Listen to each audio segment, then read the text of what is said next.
Well, well, well, well, well. What do we have here? What do we have here, chat? An actual contender. An actual contender has entered the ring. They've entered the ring.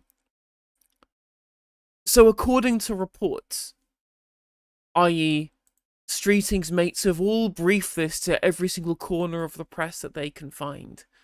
Apparently Wes Streeting is going to be challenging Keir Starmer after all and will be resigning as Health Secretary, which of course is good news, because there could be a situation here, chat, where Wes Streeting resigns as Health Secretary,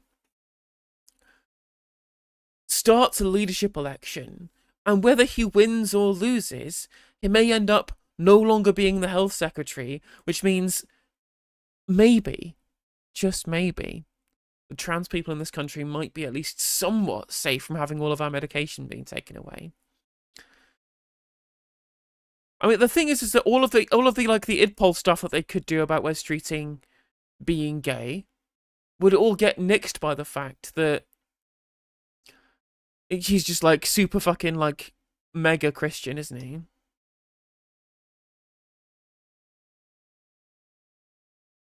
And also, like, Wes Streeting might call himself the first gay prime minister.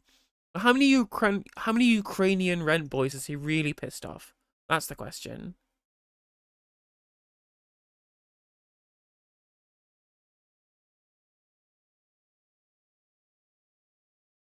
Also, as is pointed out, like, he's not really gay. The community doesn't accept him as being gay. That's also very, very true. Yeah, literally, like, no one fucking likes Wes Streeting. And like the Wes Streeting as prime minister, it would suffer from all the same issues that Keir Starmer does, apart from the fact that Streeting isn't even driven by the desire to be prime minister. He's just hungry for, I don't know, like prestige, I guess. Just smudge this eyeshadow, fuck's sake. Oh well, I have to do. Also, that's a good point, Greg, that if there was a leadership contest and it wasn't between Wes and Ed Miliband, it was between Wes and obviously Keir Starmer, who would get to stand again based upon the precedent that was set with Jeremy Corbyn in 2016, Wes Streeting probably would just lose to Keir Starmer and would have gone through all of this mess for fucking nothing, you know? We'd have gone through all of this for nothing. Apart from, you know, the amusement that I would be able to glean from it as somebody who wants the Labour Party to be fucking obliterated. So true, Hideous Lemon. And to be fair, at least Pete Buttigieg isn't, like, incredibly transphobic, which doesn't help. Did you see Barry Gardner holding the fraud book behind Starmer? Literally, I did. Let me find the photo for people who've not seen it.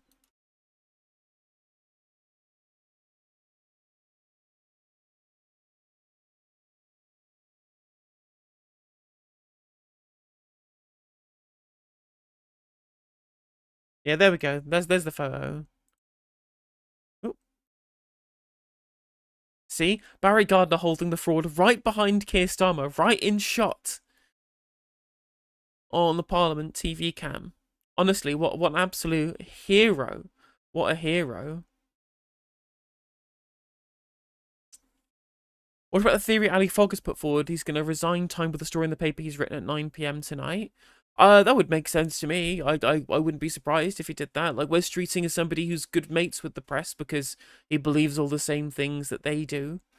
So the likelihood that Wes Streeting would have all of the people who he needed to have his kind of ducks lined up in a row to get this coup, this palace coup sorted, he'd already have that all lined up, right? The guy knows how to play the game.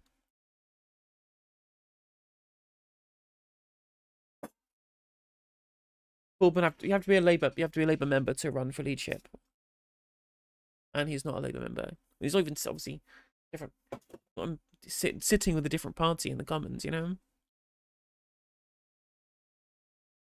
If Wes triggers a leadership contest, who will be the soft left pick? Well, I was watching Navarro live tonight, and Michael and Aaron seemed sure that the soft left pick would be Ed Miliband, and apparently be quite a close contest between Streeting and Miliband if that was the case. But I literally, they all seem to disregard the idea of Angela Rayner building the supporter base to challenge, and I wouldn't be so sure.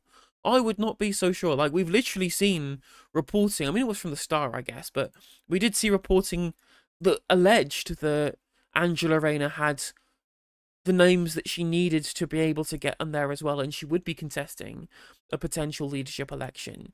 So I don't think it's necessarily beyond the realms of possibility. There could be a three-way Streeting Rayner Miliband contest, assuming the leadership election timescale is truncated enough to be able to deny Andy Burnham access to the Commons. Because, of course, Andy Burnham himself is apparently lining up a seat in Manchester already.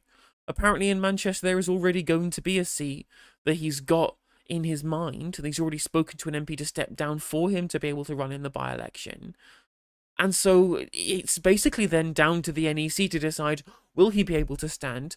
Will they timetable a leadership contest in such a way so that Andy Burnham could have the by-election first and then be chosen, right? You'd need at least 5 weeks, over a month really, to be able to have a leadership contest,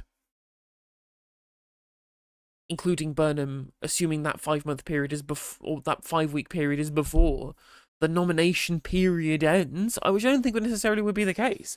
It's all basically up to the NEC, although apparently Ellie Reeves, as Shabana Mahmood, who is the one who controls it, she'd obviously be a Streeting ally, but Ellie Reeves is on the NEC, and she's down for basically rigging the NEC to allow Burnham to have any access towards getting into the leadership position. We don't know. We really don't know what it would be, how it would look like, what they would even choose. It's up to them. The turning points of fate lie in the hands of the NEC.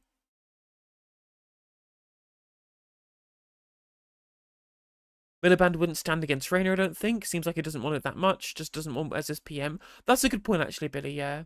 So I think that we were basically down to a 2-person contest between Wes Streeting and whichever of the soft left candidates can stand. Ed Miliband clearly doesn't want it. If Angela Rayner does want it, she'll stand if Burnham can't get in based upon the NEC rules. And if the NEC essentially make a ruling that is entirely fixed around being able to ensure that Burnham can have a challenge in a by-election, can win that, and then is still within the timescale to make the challenge in terms of the leadership election, given the by-election being able to happen through that time period, then Burnham would be able to stand and Rayner would make way. I think Rayner would be the actual fallback position should Burnham not be given access to becoming an MP to be able to stand.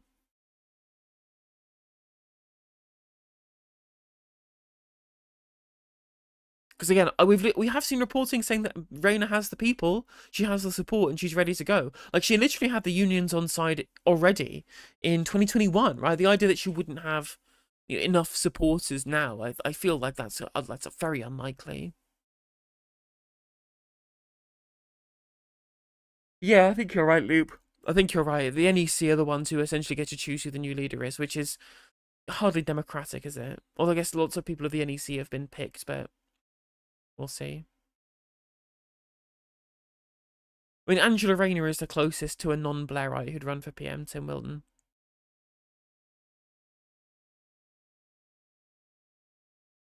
Yeah, like, no matter where Burnham stands, the Greens will throw... We'll fight the by-election. We've promised to fight the by-election. Like, it's not our job to make sure that Labour have an easy leadership contest. It's not our job to stop them from having to spend money fighting by-elections, right? Like, we have the people power, they don't. They might have the money, but they'll have to spend the money. We're gonna have to fight. We're gonna fight them when it comes to the Greater Manchester mayoral election, and we'll fight them in the by-election too. We can't just let these people the hubris. We can't just give these people the hubris of being able to feel like they can stand wherever and just expect to be gifted a seat in Parliament. That's not democracy, is it?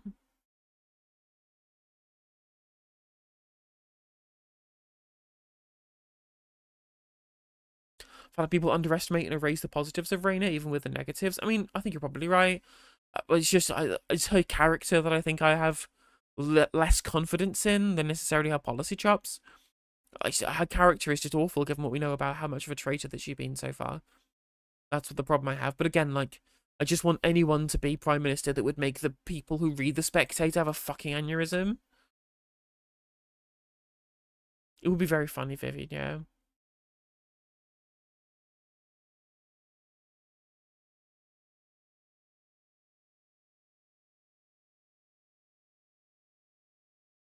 Yeah, it doesn't make any sense, does it, Seed?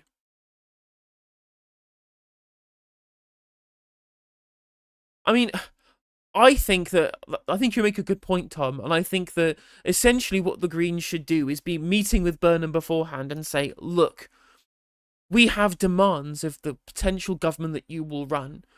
The biggest demand that we have is proportional representation or electoral reform of some kind, ranked choice voting, whatever it is. Anything that means that the five-party fractured electorate has a representative electoral system, or a seven-party if you include Wales and Scotland.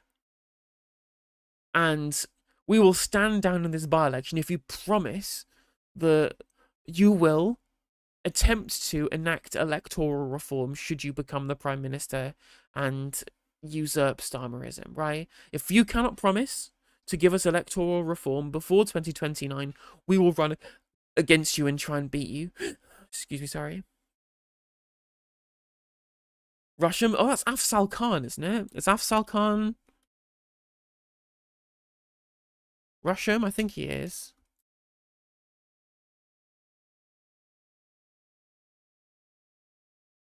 Yeah, he is. Yeah, he's Manchester Rusham is Afzal Khan.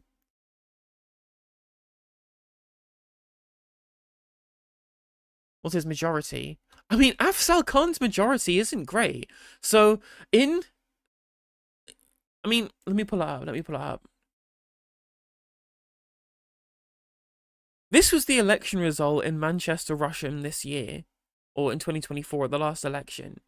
The combined Green and Workers' Party vote is only 16 points behind the Labour Party here. There was a, 23-point swing from Labour to Green, even with the Workers' Party splitting the vote. I mean, it's not safe. It's definitely not safe.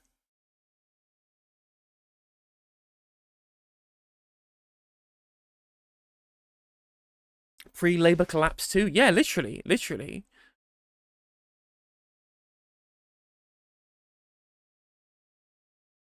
Yeah, I think just blindly stepping aside to try and get someone more amenable in number 10, but also blindly attacking it just to be able to win over a 6th MP, is less important in the grand scale than being able to weaponize the by-election to be able to extract concessions from Andy. I think, yeah, now that I've mentioned it, I think that trying specifically to weaponize the power that we have in splitting the vote in Manchester Rusham to specifically force Andy Burnham into policy concessions is the best thing that we can do. That is worth way more than what we would get out of a 6th MP in the Commons.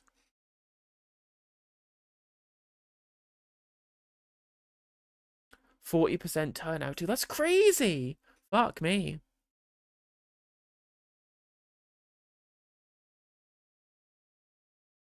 Well, true. No safe seats anyway. And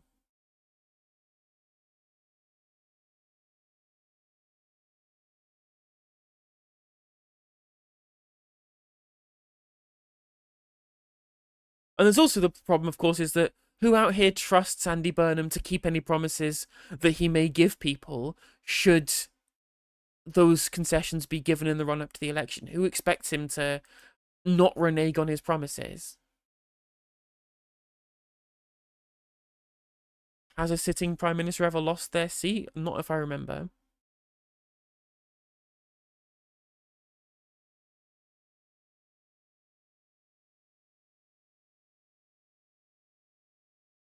Jake Stewart says, just subbed and wanted to say you're a legend, Helena. Your relentless advocacy is remarkable and goes a long, long way. Given, never give up. Well, thank you, Jake. I very much appreciate the kind words. Was there a specific kind of advocacy that you were mentioning there, or was it just like general left-wing advocacy? Because, either of those work, but thank you. If Greens block Burnham, that guarantees total Labour Party collapse forever. Even if Reform wins the seat, it's worth it, not going to lie. I mean, that's true. That's true. But a change in the electoral system is like a permanent win rather than a short-term win, I guess. But I'll be interested to see what people think.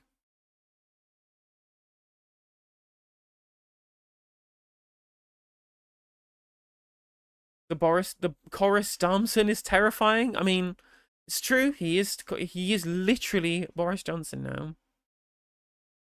I would only trust someone in the socialist wing of the party. That's probably fair, Simon. Yeah.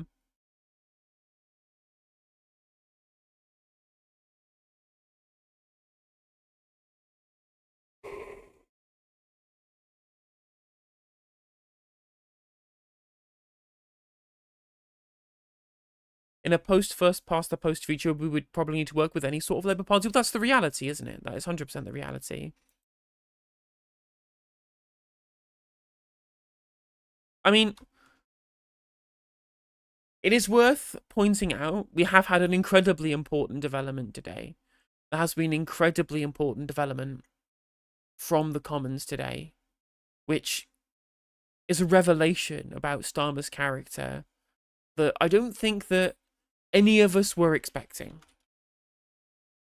We really have been given an important look into the personal life of Keir Starmer that I never expected us to get. He called us orcs and goons. Mr. Speaker, I am a gooner, and so, as usual, she is less than half right. Keir Starmer is a gooner. I can't believe it, chat. I never thought I would see the day. The Prime Minister has admitted to being a gooner. Almost certainly incredibly long goon sessions at home in number 10 with we're scrolling through Jenny Chapman's holiday snaps on Facebook. He loves them gooners. Yeah, we totally need to add I'm a gooner to the soundboard. All of his, like, Zoomer friend, all of, like, Zoomer staffers just, like, screaming at him from the sidelines. No, it means a different thing nowadays. Does he just think gooner is a word young people used to mean cool guy?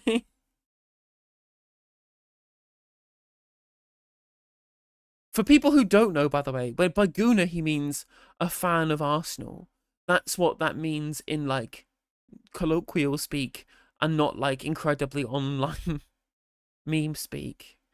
But it is incredibly fucking funny that all the Americans have cottoned on who don't know what that means, thinking that he's just admitted to being a fucking wanker, which of course he is, to be fair. And he's also a goner as well.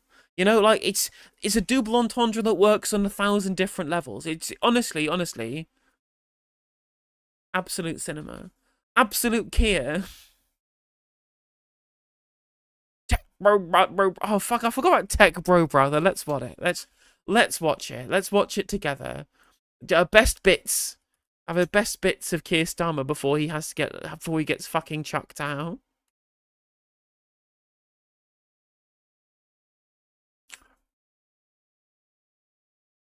Right about now, the Tech Bro Brother.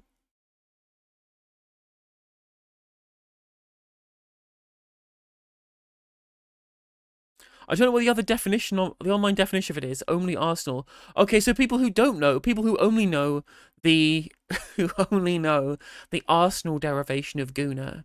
Gooner, as an online phrase, is a description of somebody. Someone who is a gooner is someone who is addicted to pornography and spends all of their time wanking to the point at which that they have essentially got an addiction. Like a goon session is spending like multiple hours masturbating to pornography. Apparently, apparently masturbating pornography is now it's now no bueno, according to the viral TikTok from the other day. Apparently watching pornography is like cheating in a relationship, and I'm just like, well, it's cheating in a relationship if that's what you've agreed. I don't know why we think that there should be kind of universal rules for everyone's relationship. If you're fine with your partner watching porn, it's fine. If you're not fine, it's not fine. Like, set ground rules, have discussions. Anyway, that's a discussion for another time. Anyway, let's watch Keir Starmer's best bits, shall we? Mr. Speaker, he must be the only tech bro brother on the continent. Bro, brother. Who can't work a debit card or send an email. Mr. Speaker, he must be the only tech bro brother on the continent. Oh, why is he like this? Why is he like this? Honestly, why is he like this, chat? Mr. Speaker, he must be the only tech bro brother on the continent. Brother. And of course, we cannot forget his master stroke, his finest moment, chat.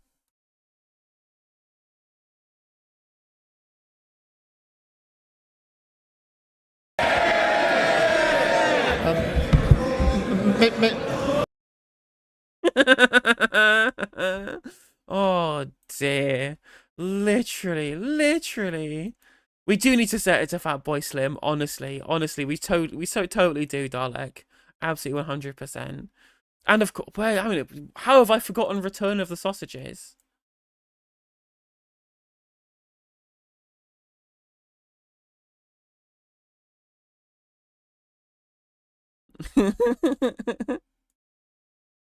This is a time when great forces demand a decisive government prepared to face the future. We can see that again in the Middle East today.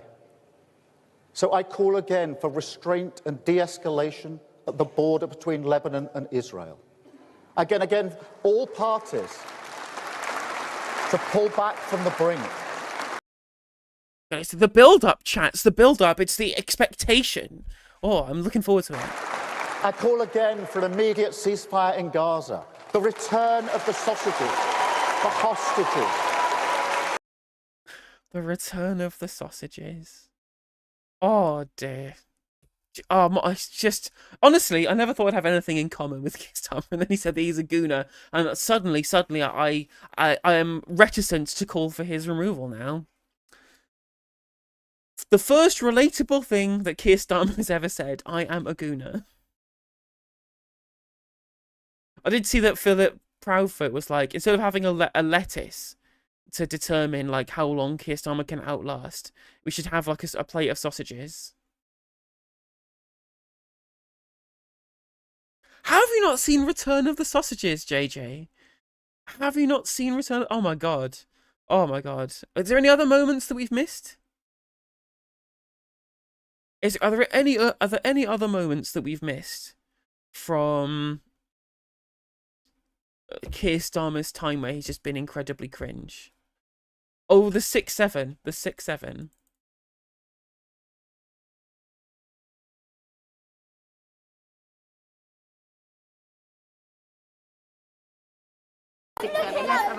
Oh, it's not on the same page. 6-7.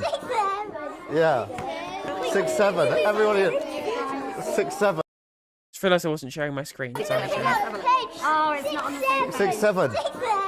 Yeah. 6-7. Everybody. 6-7. Are you doing page 6-7? We're not over that yet. We're not over that. Still very much a thing. She's pointed out 6-7. What page? You got it. Show me the question. See you later. That's a bit wild. Stuff for that lovely 6-7. You know, children get into trouble for saying that in maths school. Oh, do they? Oh my god. Oh, he's just... What did he say in the speech yesterday? Intibinate. Was it intibinate that he said during his speech yesterday? Oh dear. When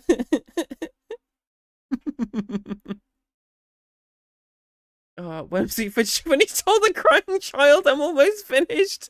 Oh yeah. Oh dear. I mean, he is almost finished. It's true. It's true. Oh dear. Oh my god. What a meme fest. He really is Liz Truss, isn't he? And Boris Johnson.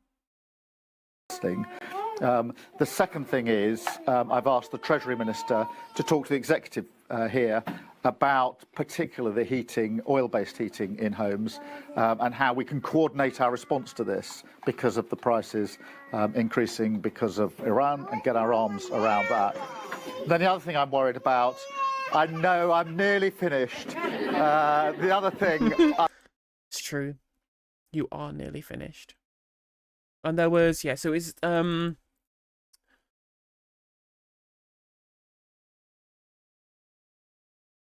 was another one I had in my head and I've already forgotten it.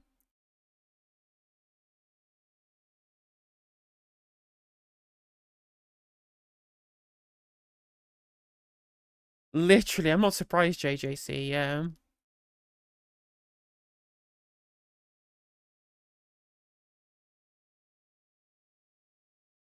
That's real Britain. Same kid makes me cry too. Oh, yes, the toolmaker. The toolmaker laugh. Yeah, there we go. That's an absolutely Also killer noticed something else tonight. Yeah, you're right. As primetime provocateur, we're gonna change tack a little bit here because earlier grew up. My dad was a toolmaker. He worked in a factory. It's true. My mum was a nurse, and actually we couldn't make ends meet. Goodness me, that was an audience reaction there earlier today. Yeah. Laughing at Keir Starmer. Yeah, it didn't go so well. As I say, this is a line, the reason they're laughing is because this line is used repeatedly over and over, and he must have, until he's blue in the face. In fact... Oh, there's the politics Joe did like a supercar.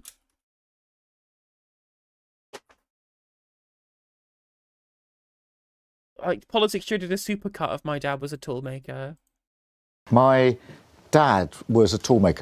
My dad was a toolmaker. He was skilled as a toolmaker, highly skilled. And your dad, I think it's right to say, was a toolmaker? He was a toolmaker, yeah. Dad was a toolmaker. My dad was a toolmaker. And he was a toolmaker. He was a skilled man. And it's hard work, it's skilled work. My dad, he was a toolmaker. My dad was a toolmaker. My dad was a toolmaker. Although, in a way, so was Boris Johnson's. Can I call you Keir? Yeah, of course you can. People have called me a lot worse than that, John. I don't know how you've got the guts to come to this city after you have been being interviewed and doing columns for the Sun newspaper. I came here to speak to this man, not your security.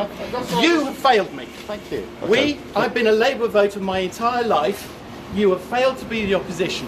You have failed to ask whether lockdown was functioning. Just behind. Can we just Do you understand? I hate that the best moment that we have of someone accosting Keir Starmer in public is someone who was just like an anti-lockdown weirdo, you know? Oh dear, oh dear.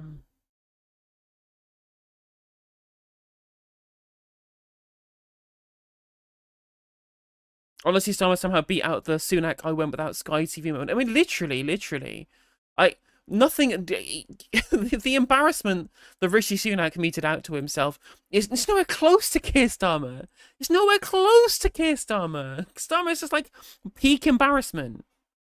Oh dear.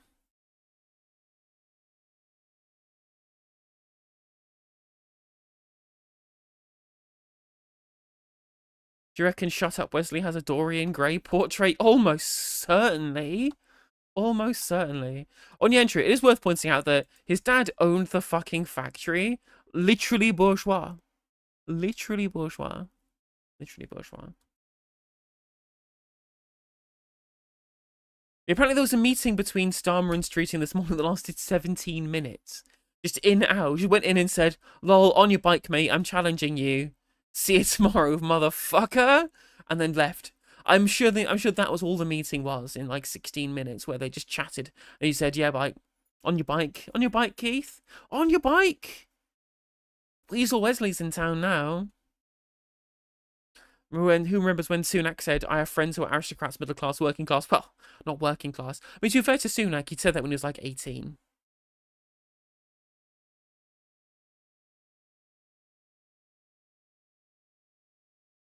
Really, Lou? Oh, that's so fucking funny.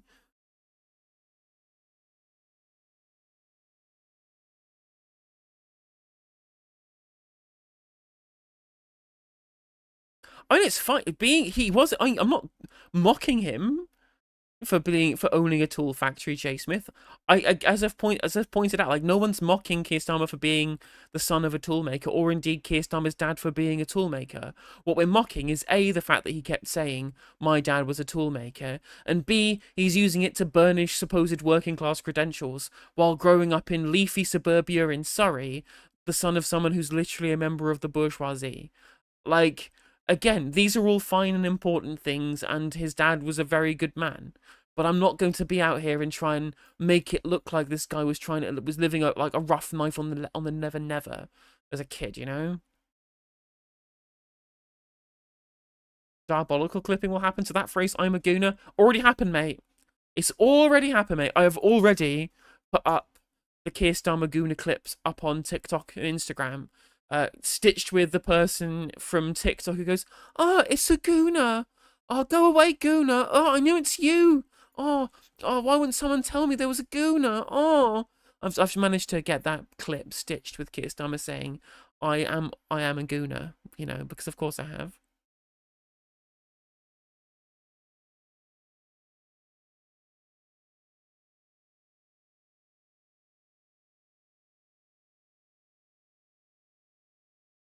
Although I have people in my replies attacking Gooners, and I will not accept this anti-Gooner bigotry. So did Frederick Engels, to be honest. Well, yeah, exactly. 100%, 100%. Like, does anyone undermine, like, the existence of, like, the work that Engels has done, given the fact that he was a factory owner?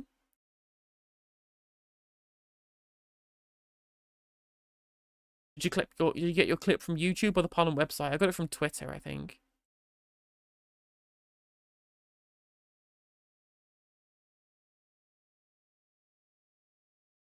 Sorry, this is a really great tweet. How is Threads taking this? Oh, it's bad. It's real funny. The amount of people on Threads were like, I will resign my Labour membership because the Labour benches prefer to be in opposition. I'm like, we'll be in fucking opposition in 2029 if they don't change the fucking leader. Oh, watching Threads have a fucking meltdown's been so funny. I'm just waiting for the meltdown when he finally does resign, when Streeting does launch his leadership challenge tomorrow. Oh my fucking god, chat. You better believe tomorrow night it's going to be some fun Threads memes. Incredibly fun Threads memes.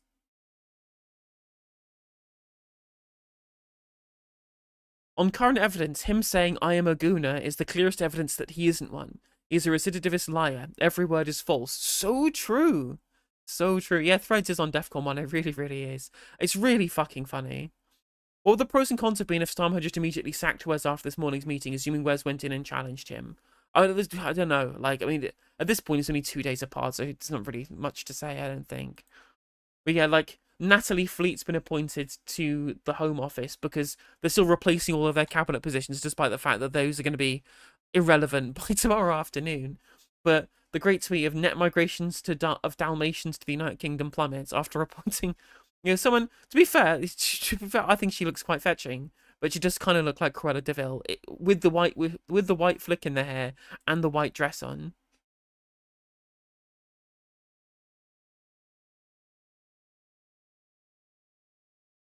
I mean, to be fair, Aiden, she basically doesn't like Streeting. I think that's all that she cares.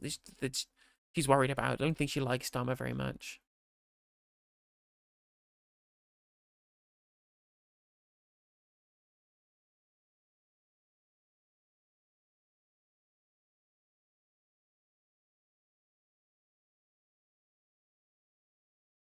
She kind of ate in that photo. Oh, to be sure, right?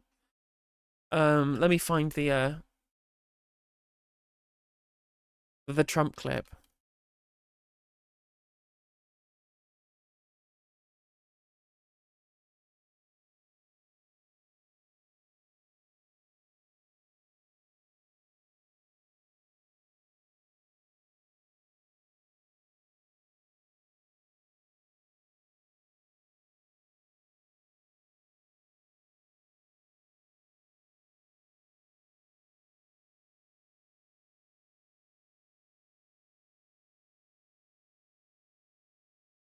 Well, I can't find it. Basically, someone on TikTok took the bit where Trump said they're eating the cats, they're eating the dogs, right? And they clipped up just a bit where he says they're eating, and then just like put it on a loop towards non-binary people presenting their outfits. They're eating. They're eating. They're eating. So true. They are eating. I keep thinking Mélenchon is making interventions every time someone mentions LFI. Literally true. I mean, I did the opposite. I mentioned Mélenchon and LFI, and people were like, Labour Friends of Israel. I'm like, no, La France Insoumise, obviously. But it is frustrating to have the same acronym. She kind of ate puppies in that photo. So true.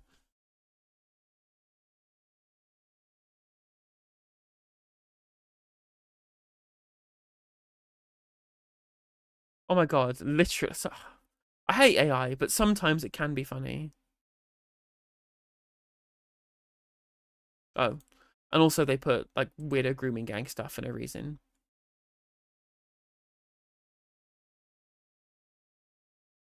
I mean, did anyone see Nick Ferrari doing Starmer Bingo on Monday? I'm like, I require royalties, Mr. Ferrari. I expect my royalty checks to be in the post for you doing Starmer Bingo that is clearly a registered trademark of No Justice Industries. Can I have a short Tulsi Gabbard?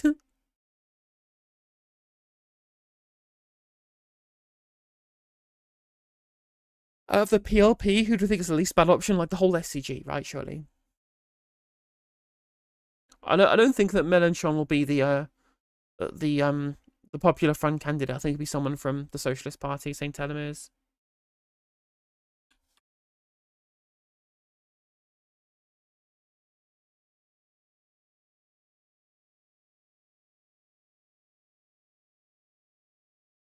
True. As the CEO of No Justice Industries, Helena is indeed bourgeois.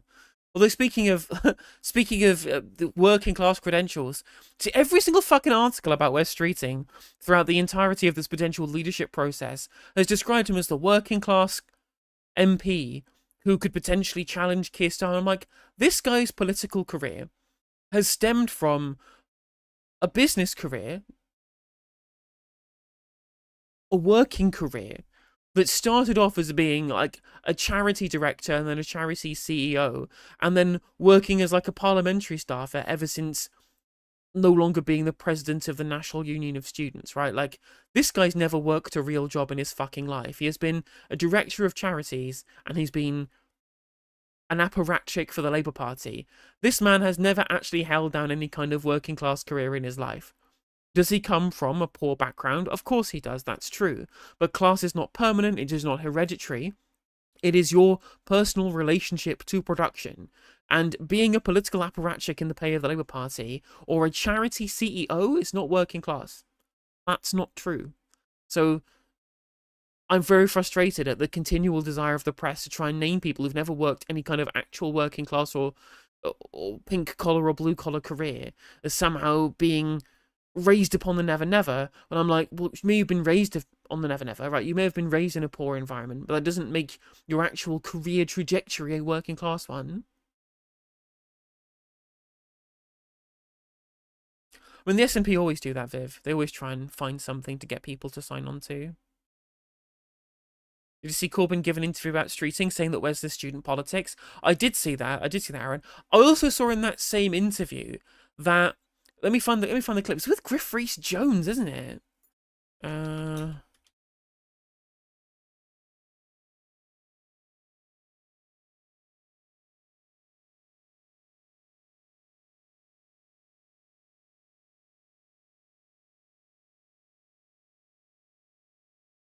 it's not with. It's with someone else. With Giles Brandreth. That's who it's with. Did your team at the time? What was Giles Brandreth doing? He was the same guy who presented the who did the bit for the BBC about secret socialists who supported Jeremy Corbyn's policies until they found that it was Jeremy Corbyn who was doing it.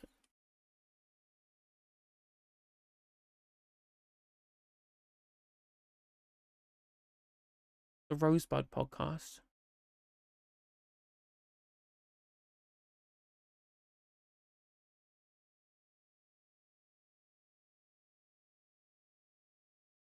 me find the clip that I'm looking for.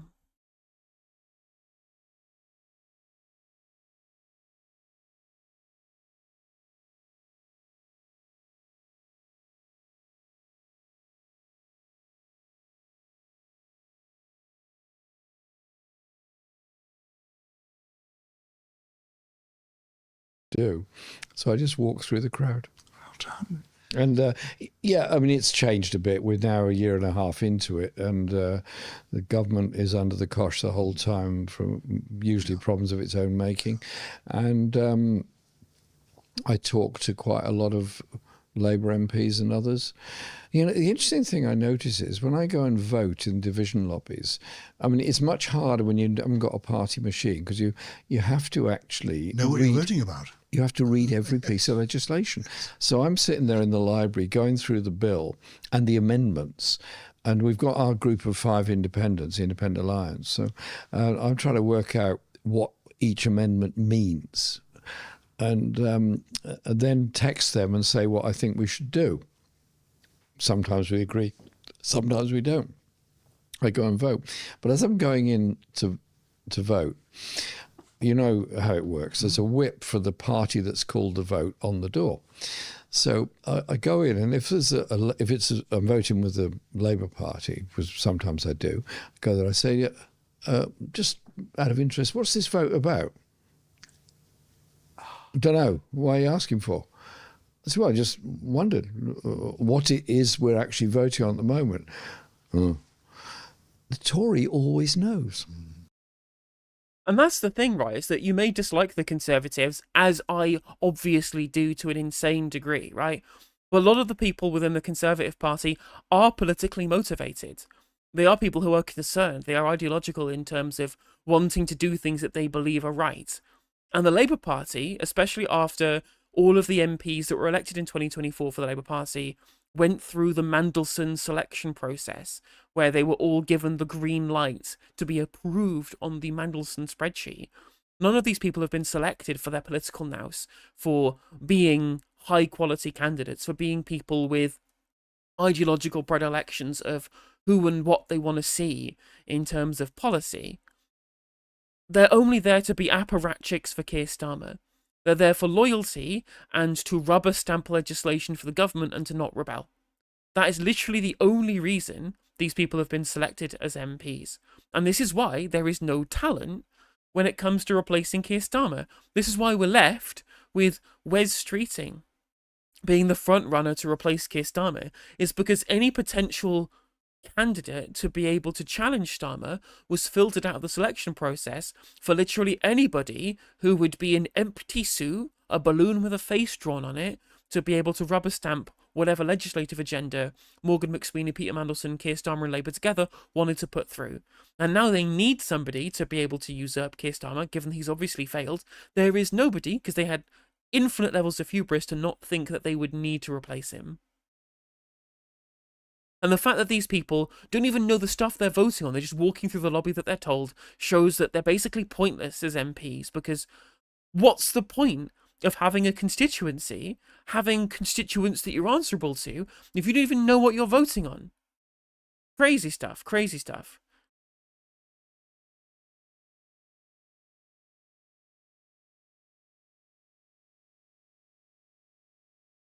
Exactly, St. Taylor is so true, so true.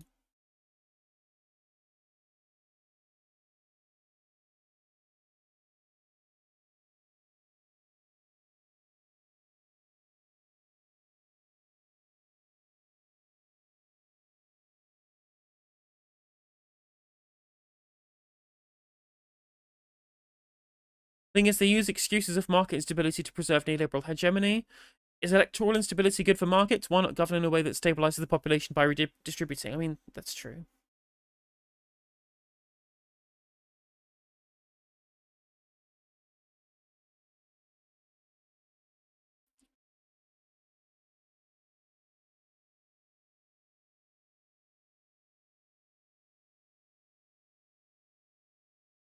I mean, that is true about the casualization of the workforce, coming Christian.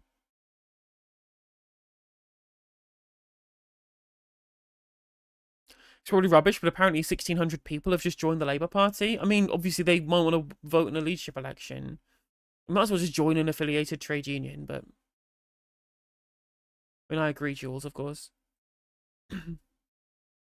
Yeah, it was super funny, Vicky. Honestly, what an icon. The whip will be removed forthwith.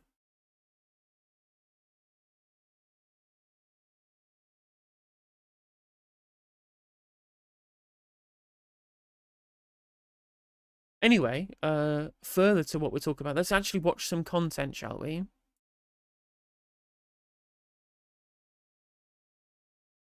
And that.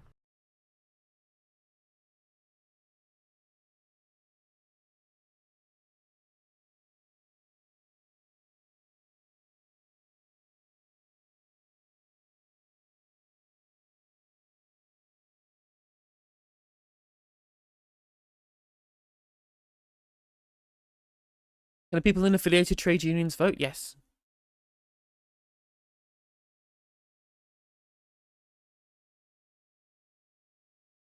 That's very true, QVC, yeah.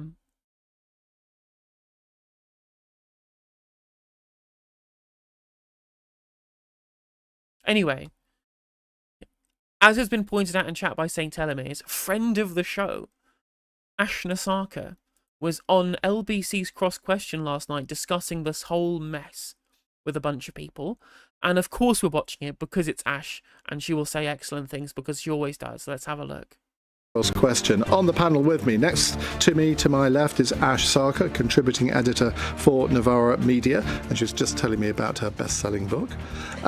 Next to her is Richard Holden, Conservative Shadow Transport Secretary and MP for Basildon and Billericay. To my right, Annabel Denham, columnist for the Daily Telegraph, and to her right, James Frith, Labour Science and also Cabinet Office Minister and MP for Bury North. They're here to answer your questions.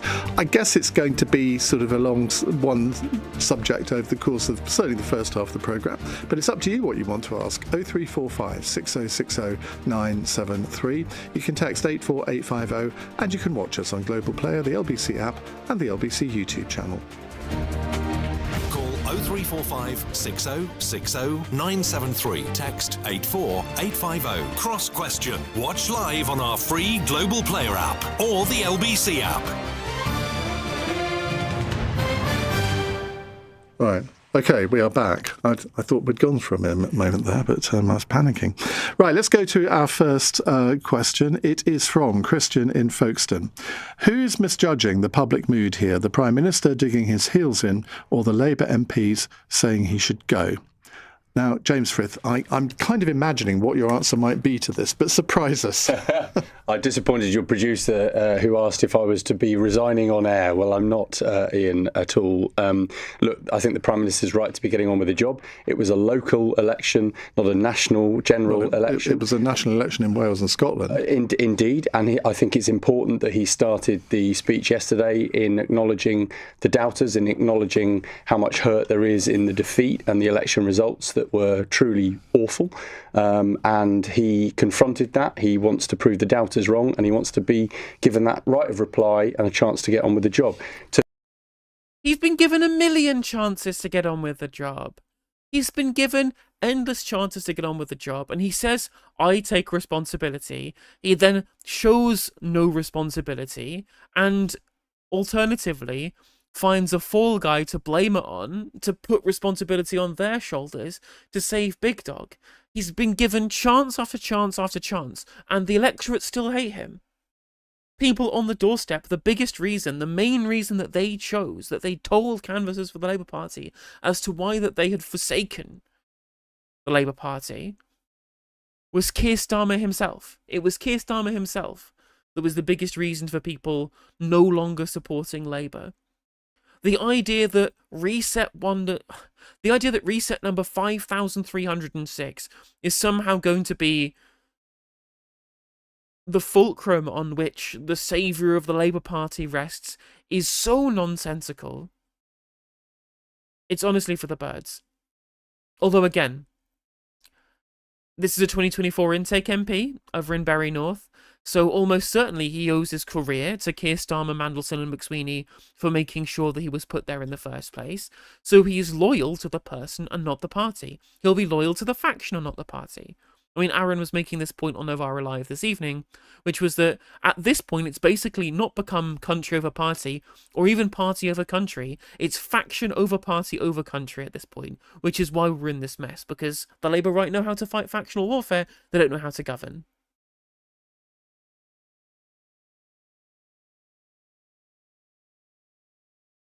Thank you, CG Man, with the £2. Sir Keir Squatter, defender of the bond markets. And thank you, Nirian, for the £2 meep meep. Indeed, so, both of those things.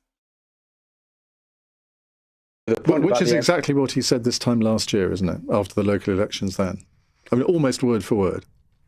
Okay, but we are 2 years into a 5-year term and it's going to take some time to change. He's right that we need more urgency. I think he's also right to acknowledge some of the errors, that he himself hasn't concentrated on the storytelling and the emotional connection expected of our leaders and our political It's not within leaders. him to be able to do that, is it? That's the problem. Well, I don't share that view. I think there's If it was, he'd have done it already. I don't share that view. I think you can have priorities and a particular style. I think he has got work to do. He's got his work cut out, absolutely. But it was a very honest assessment of of dreadful results in the speech yesterday. And there are... It wasn't an honest assessment of the terrible results, because if it was honest, he would admit that he's the fucking problem. He would admit that he is the one who the electorate do not like. I mean, they don't like a bunch of the policies too. That's obviously clear, and I have laid out in many videos the disagreements that the left and the right have with policy. But in terms of him as a politician, they also hate him too. They hate how he does politics, they hate how he governs, and they hate the fact that he constantly lies about everything. Yeah, like, if he was actively engaging with the reasons for why Labour lost so many seats, he would have already concluded that he was the problem and he would have quit on Saturday.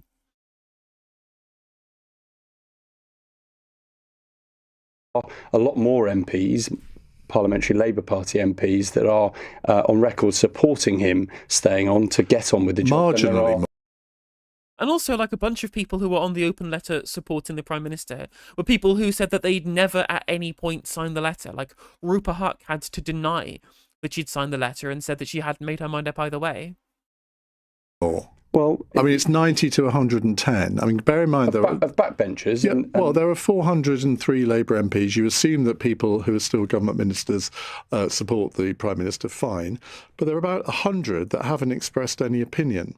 Now, it's reasonable to assume that the reason that they haven't is probably because most of them don't actually support the Prime Minister. I don't think that's a conclusion that you can give evidence to. I mean, it's speculation. We were certainly out and about door knocking, trying to get the Labour voice and the Labour connection to our electorate. The fact that the results were not as we hoped for is definitely reason to reflect, to get better, and to explain what we are up to far better, because our communication... Literally blaming the comms, it's all the comms' fault. No, it's the actions of the PM and some of the policies, right? I mean, you can communicate the good things that you're doing and people do know about them, you know? It's not like people don't know about a lot of the policies. They are just overshadowed by the way in which that you have governed and the other bad policies that they don't like, for example. Again, literally, it's not a comms issue. And again, if you had been door knocking, James, if you had actually been speaking to voters, you would know that they don't like Keir Starmer and that he is the problem. Has not been good enough, and I think the Prime Minister's recognised that in the statement he's made since those election results. OK, Richard Holden. Well, look, I mean, it's to James to say, look, it's all about the local elections, which I think we need to zoom out a bit. I don't think it is just about the local elections. I think this is about a number of other issues. I don't think all the Labour MPs going because of local elections. I think it's about a series of errors from the Prime Minister and a serious lack of leadership from the Prime Minister. I think you've seen us in the last few months, you know, we've had to humble address the government to get all the documents out about Lord Mandelson, which show shows that actually the government was saying one thing in public and doing something else in private. I think we've seen now, I think it's 20 U-turns on some major areas of policy, everything from phones in schools to all the way through to things like the winter fuel payments. These are big U-turns which the government has forced Labour. It is worth pointing out, by the way, Labour didn't really U-turn on winter fuel. I mean, they slightly U-turned in the sense that they changed the method with which that they were engaging in a means test, right? Like, initially, they were just going to have a cliff edge in terms of who received it. And instead now they're going to give it to everybody and tax it back, which is what I said, and with a higher threshold. So they've still gone ahead with a means test of winter fuel. It's just a different level. The same is true in terms of the changes to agricultural property relief, where they've not stopped doing the changes to agricultural property relief. They've just increased the threshold at which these people start paying inheritance tax, which is, again, like 6 times the threshold of everybody else and half the rate. So farmers still getting a really, really good deal that no one else in the country gets, and still mad about it because they're babies. MPs up the hill on, and then U-turned on. And then we've seen, I think, the overriding thing, which MPs have been having in their constituencies, if they're anything like mine in Basildon and Billericay, businesses on high street saying, look, the employment tax for jobs, particularly hitting youth unemployment, is a real killer, plus business rates. For some businesses, that's going up hundreds of percent. So it's tripling in some cases on an annual basis. But the Labour Party changed how the business rates work to make it better for smaller businesses. If they hadn't done that and they were still under the business rates calculation that they inherited from the Conservative Party, these small businesses would be facing higher business rates, not lower business rates. And on top of this, the issue, of course, is commercial rents, as has been pointed out in chat, which neither Labour nor the Conservatives have any plan to do anything about. Because no one wants to take on the big private equity firms that own all of the high street retail space in this country and charge exorbitant rates for commercial rents to small businesses. And that's absolutely hammering the economy. So I think right across the piece, it isn't about one set of election results. This is about decision after decision after decision, which is the issue at stake here. I mean, you were a Conservative MP doing all the different leadership changes in the last Parliament. Out of sort of fraternal feelings for a fellow MP, I mean, what advice would you give to James given the experiences of the Boris Johnson, Liz Truss, Rishi Sunak changes? Yeah, look, what I would say on that is that actually this is about doing what's in the national interest for the country, and you've got to make that determination yourself as an MP as to what that is. And if you genuinely believe that Keir Starmer is the right person with the right plan for the country, who's communicating with the public and has got the right vision, despite all of the U-turns that we're seeing, despite the economic headwinds, despite the fact we're now seeing a government debt borrowing rates at the highest rate since 1998, despite all of those factors, then double down and for the next 3 years stick by your side. But if you don't think that, then you've got to ask yourself, what is in the national interest? Is it the national interest to get somebody else in? And where do you want that to go? And I think that's your call. Presumably, from your own party's interest, you'd quite like Keir Starmer to stay. Well, I And that's the thing for the Greens too, is that not only does Keir Starmer piss off right-wing voters, I think that actually Keir Starmer sticking around probably is better for the Greens than it is the Tories, because actually the current trajectory of the Labour Party chases after kind of natural, soft, One Nation Tory voters, really, like the Anna Soubry types, the David Gauke types, right, the Dominic Grieve types. Those kind of voters, or the people who would vote for people like Soubry and Gauke and Grieve, they're being specifically pandered to when it comes to Labour policy. So Keir Starmer, somebody who is incredibly reactionary on a bunch of social issues that the Green Party members care about, and indeed who isn't radical enough on the economy because he doesn't want to piss off those Tory voters, because he doesn't want to piss off the Tory voters or the One Nation Tories. He doesn't want to piss off the One Nation Tories, means that Starmer sticking around much better for the Greens than it is for the Tories, in my opinion. Thank you, Trooper P, for the 37 months. Thank you, Beryl, for the membership. And welcome to... Oh, the gifty. Thank you for the gifty to Andrina as well. Much appreciated.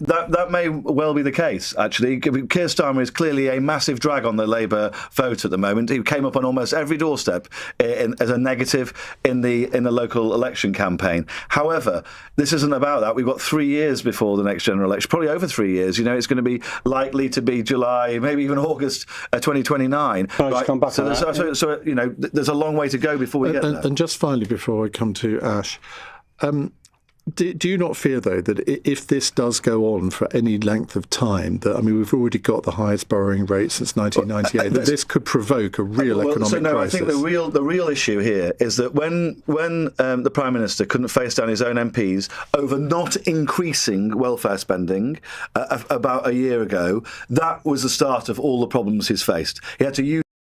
Literally, every single time they do this, they talk about Keir Starmer's problems are because he couldn't control his MPs on welfare spending. He's not strong enough. He doesn't have the authority to be able to kill the disabled, right? I'm like, no, public sentiment, especially amongst left-leaning voters, massively turned against Starmer because he tried to do it in the first place. The lower polling coincides with the announcement of the policy, not the vote in the Commons that he lost. The fact that he's such a monster, he decided to try and take money away from people who couldn't wash below the waist unaided, and then still decided to take away half of everyone's incapacity payments anyway, on top of slashing Motability and cutting funding for access to work as well, is why people turned against him. Again, people like welfare cuts in the abstract, but as soon as you actually have to reckon with the things that it would do to people, suddenly they don't like it. When they realise it's not just the person that you know round the corner who you think is faking being disabled, it is, a third of the disabled people in the country potentially losing access to welfare payments. And they keep doing this. They keep saying that it's a problem of authority, as if anyone's caring about what's going on in Westminster. They care about the utility of the policy, or the lack thereof in this case. Turn on that, and that basically told his MPs they could do whatever they wanted, and it's created huge instability, and that instability is baked in as long as Keir Starmer is Prime Minister, because he will U-turn on every policy going. That's why since then we've seen 20 U-turns, right, on a huge variety of policy issues, because he has now lost the authority and control of his MPs. So him staying is the instability factor now in the country. Now, Ash, I know from our previous conversations you've never been a great fan of Keir Starmer, but is there sort of a bit of sympathy for him deep in your heart? I wouldn't say that's sympathy, but I think it's wrong to individualise the problem of political volatility to Keir Starmer. Volatility is the new normal in British politics. It's been a very long time since we had a Prime Minister see out their entire term. And I think there are structural reasons for that. One is that the economic model in this country is clearly not working. Keir Starmer promised growth. He had no real mechanism to deliver that. He's been at the mercy of external events, and he's not had an animating vision of his own. And I think that's because he's fundamentally not a political person. He just wants to stand at the big lectern. He's got no ideas of his own. That's so true. Literally so true. Again, he was a balloon with a face drawn on it, with which Morgan McSweeney could ventriloquize his policy prospectus, which of course was basically formulated by whatever he thought polled well, was basically it, whilst vetoing a bunch of stuff that the membership of the Labour Party wanted and was talked about in the National Policy Forum. That's always been the reality. They needed somebody without any politics so that they could project a prospectus onto him, and he could just be used as a tool for purging the left of the party, which is why I have no sympathy. The guy's a monster. The second thing is that we've got five-party politics as a reality, but it's happening in a first-past-the-post system. And I think that that's very difficult to contain. It's going to be very difficult for any government, I think, to keep the faith of the public under those circumstances. And I would just like to disagree with you a little bit about what the turning point for Keir Starmer was. I don't think it was the big rebellion over changes to personal independence payments. You saw his polling collapse when he tried to make changes to winter fuel allowance. And I think that tells you something about his political antenna. It's always a bad idea to go after pensioners because they vote in vast numbers. right? Nothing else to do during their day other than vote. It's a really bad idea. But because he'd outsourced so much of his political thinking to a very narrow faction of the Labour Party, the Labour right, that tend not to be super representative of the Labour membership. They might have a strategy and a theory of change, but it's a set of opinions that I don't think loads of people hold out there in the public, that I think that Keir Starmer found himself exposed. So yes, there are very personal weaknesses to him, and I think that lack of politics is what you boil it down to. But there are these bigger structural issues that I don't think a change of personality at the top is necessarily going to resolve. And the thing as well is that the real level of political instability has happened since 2008. And since the 2008 financial crisis, there has been no update to empower working people at all. We saw, 14 years, really, of financial assets and indeed property assets being prioritised over wages and growth in terms of the settlement for people who actually go out and earn a living, who actually earn a wage. We saw wage stagnation for that time, and have the Labour government done anything really to ameliorate that? They had a bit of a hot economy coming out of the pandemic, which helped increase wages higher than inflation for a bit, as we kind of saw the other end of the business cycle. And we got back to normality after the inflationary bit in 2023. But outside of that, minimum wage just went up to where the Cates Index said it should be, as opposed to the formula that the Tories were using before. So not really. We've not properly changed the economic model that failed working people in favour of bankers and the rich in 2008. And we have continually seen instability because of that lack of settlement. Whether it was the austerity years, whether it was the riots in 2011, whether it was the vote for leaving the European Union in 2016, whether or not it was the 3 elections in 5 years that we saw under Cameron, then May, then Johnson, and chopping and changing of leaders and prime ministers, and Liz Truss, and whatever has happened since then, and indeed the breakdown of the former political system. The two-party politics of the past has been shattered too. It's a function of poor politics. It's a function of myopia of the political class and the internal machinations of political parties that doesn't represent the country. And it is a political media class that doesn't scrutinise our politics enough, or indeed inform the public enough, and spends too much time talking about psychodrama than it does about actual policies as well. Like, there are so many interlinking factors out of this that have made the UK such a basket case specifically, heavily reliant on the financial sector, which made 2008 hit us really, really hard. A political class birthed out of an aristocracy that's birthed out of an incredibly small elite clique, out of the public and private schools, Oxford and Cambridge, and very insular and long-standing groups that self-select, such as the Fabian Society, for example, and the Tony Blair Institute, whatever new version of this that they've got nowadays, which means that we have politicians who are uniquely unsuited for a time in which you need to be able to be an ideologue, you need to have a vision of change, you need to understand and have a signpost towards what the future looks like. And no one has this. No one has this apart from the populists, and which is why we're seeing the rise of Reform and the Greens. Thank you, Glasgow, for the £9.99. I forgot, here to celebrate the best ever Green result in Holyrood with increased SNP Green Indie majority. Keep up the great work and let's see Green surge in England. Keep on keeping on. Absolutely good to see the independence factions get a majority in Holyrood. I agree. Thank you, Glasgow. And thank you, CG Man, for another £2. Clear set about TSMC and will be a living legend.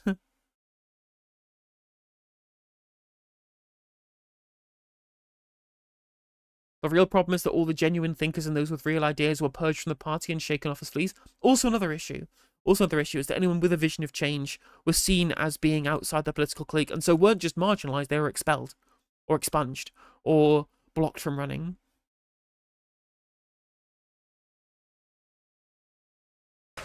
Where are you politically now? Have you jumped to the Greens? Because a lot of people in your kind of area of politics have. I'm a member of no party, and what I will say, even though it's a secret ballot, I voted one Green candidate and one Labour candidate in my ward. That's probably a Liberal Democrat.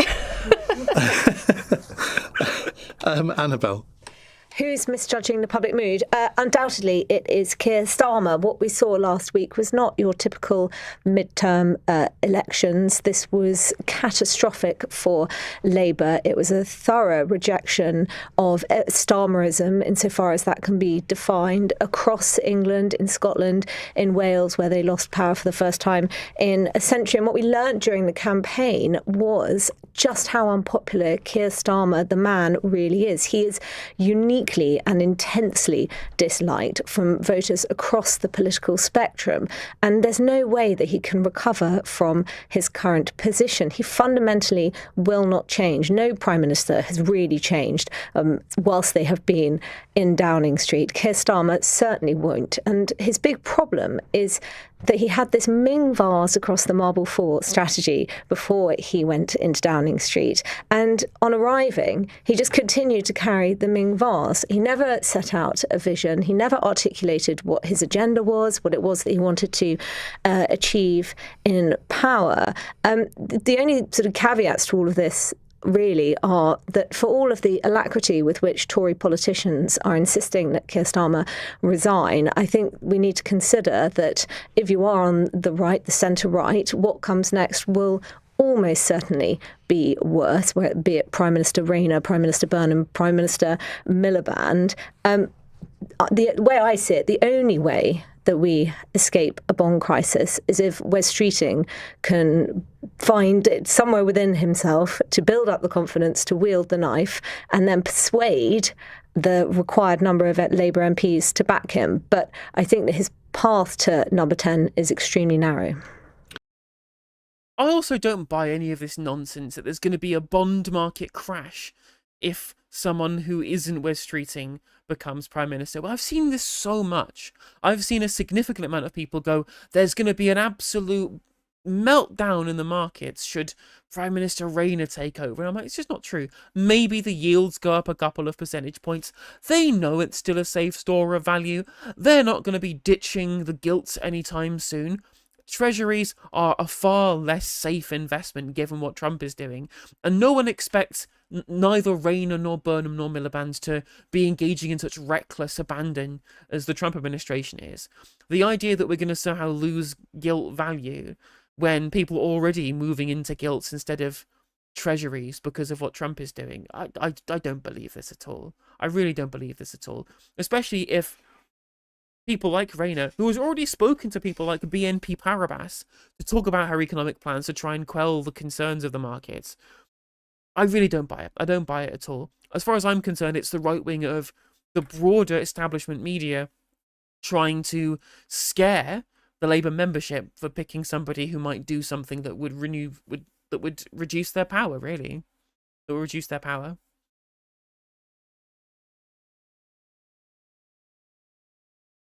Yeah, very true, InfoSuge, very true.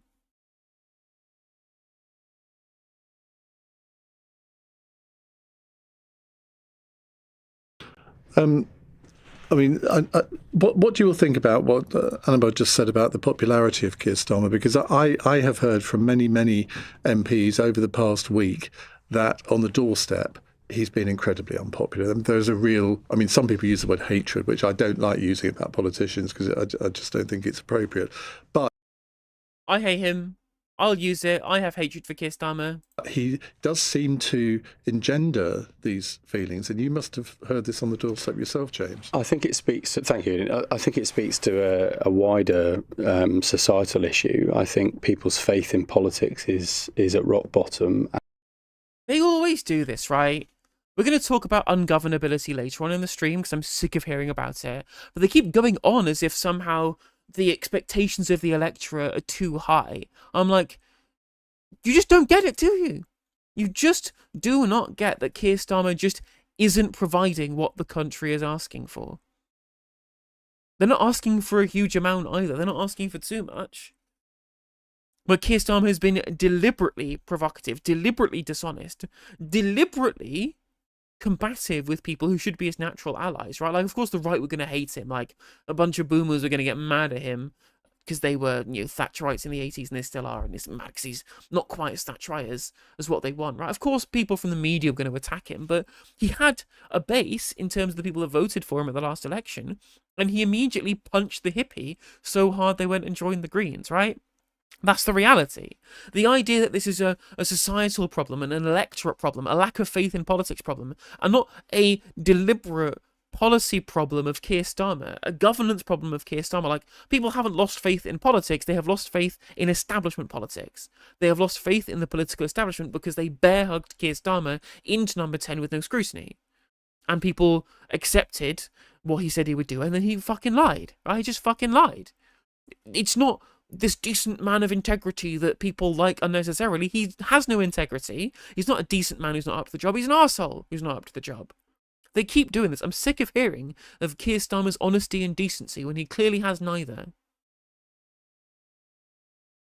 And politicians, including local politicians that are out and about, are experiencing more and more hostility.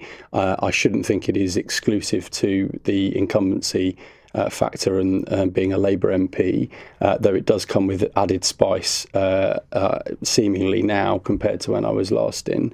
And I think, as Ash has just said, there is a tendency to personalise in politics with the man at the top as he is, and I don't think that is fair. On the issue of the election, that's not what Ash was saying, though. Ash was saying there's not been a proper settlement since 2008. And the problem with Keir Starmer is that he hasn't created that settlement.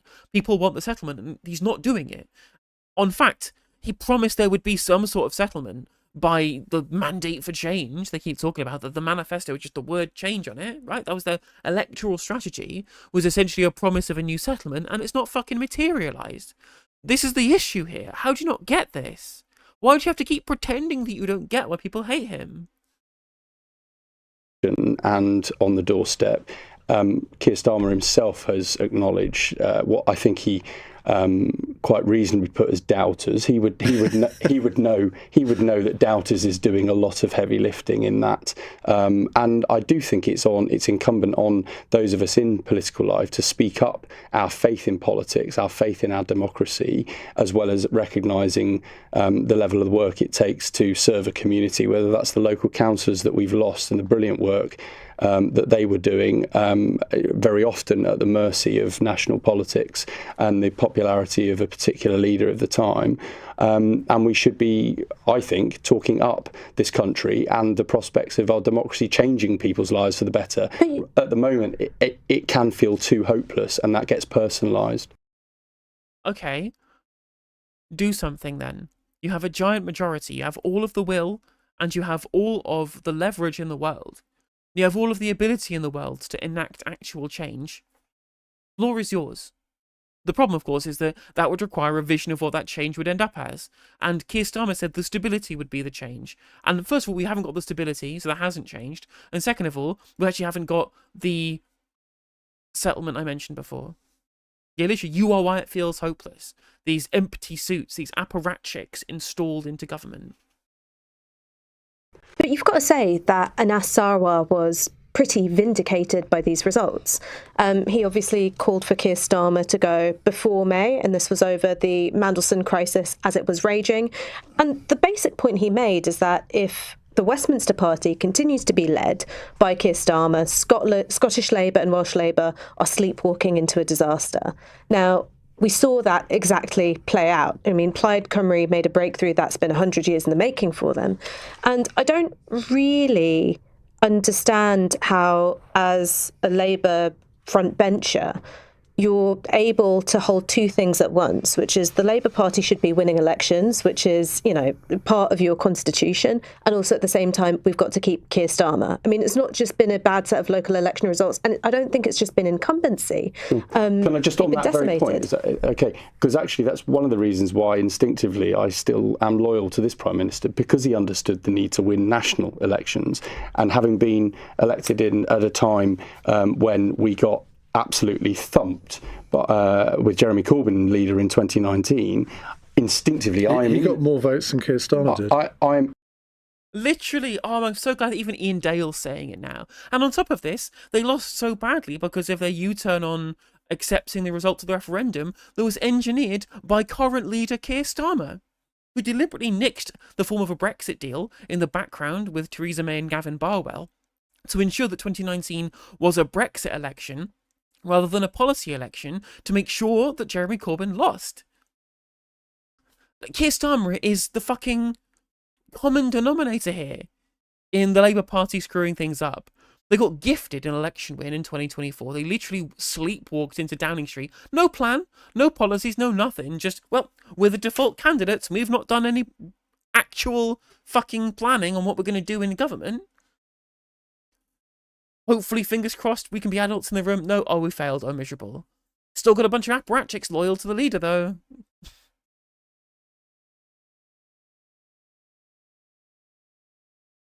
When Ian Dale delivers the killer, you know you've lost. Literally so true. Well, we can all point to constituencies that weigh their votes, but we lose the country. It's not that's not the system we're playing in. Fair enough. You've lost the country now. You spent so much time caring about swing voters and key demographics within the electorate and hero Tory voters. Your whole ass base has told you to fuck off because you told them to fuck off, and you said you were shaking off the fleas. You said the door was open and that they could leave. Well, newsflash, the fleas are fucking left. The giant majority was not worth the bottom falling out of the coalition. You did voter efficiency like a masterclass, and like even I, raging lefty can say that. But going back to this issue of, was it a case of trying to keep the Westminster party together, and you were all quite happy to sacrifice Wales and Scotland because you knew those results were coming where the SNP and Plaid were going to wallop you? Definitely not, of course not. And, it would be insensitive to even think that. From my point of view, I appreciate that it's a provocation. Absolutely not. I think there is definitely damage done to from disunity. Anas said what he said. It's borne out. I think, as I understand it, the Prime Minister spoke to him the day after the elections and obviously has to have a relationship going forward if Anas is to stay on as well as the Prime Minister. But absolutely not. Look, there's huge amount of work to do. There's no ducking that, and I'm not sent out to defend indefensible. The humanity of this is that the Prime Minister recognises the doubters, recognises the unpopularity that he's confronting, but he doesn't want the country to spiral into despair that we saw so frequently with this kind of doom scrolling of leadership under the last Conservative Party, where literally at the mercy of the 1922 committee, the country would be in hock to their latest concern. But there was a good reason for getting rid of them. Literally, Boris Johnson lies to the Queen.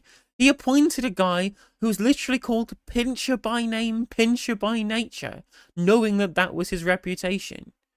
He broke the fucking law.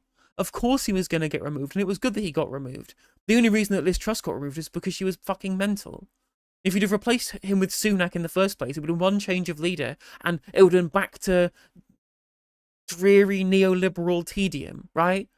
It wouldn't have been unstable. It's the fact that the Conservative membership were fucking crazy to support Truss in the first place. It's the issue here. Sometimes you should just get rid of prime ministers. And if you needed any justification to do it, if you needed any data point to show you that it's the right thing to do, not just for the party, but for the country as well, when surveyed, the majority of people want Starmer to quit. Like, the actual voters are telling you, the people of this country are telling you they want him gone. So why aren't you doing it? I thought the voters were always right, James.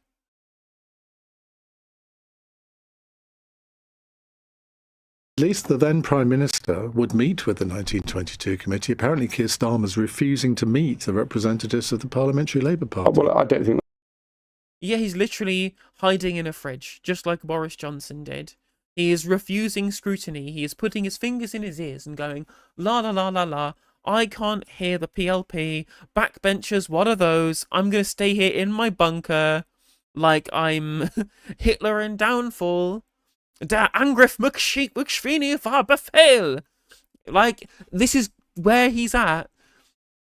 Genuinely pathetic. An absolute pathetic, snivelling coward. absolute coward, the peak of cowardice from Keir Starmer. Just, he's not worthy to be Prime Minister. He just is in no way suitable to be prime ministerial material. He just isn't.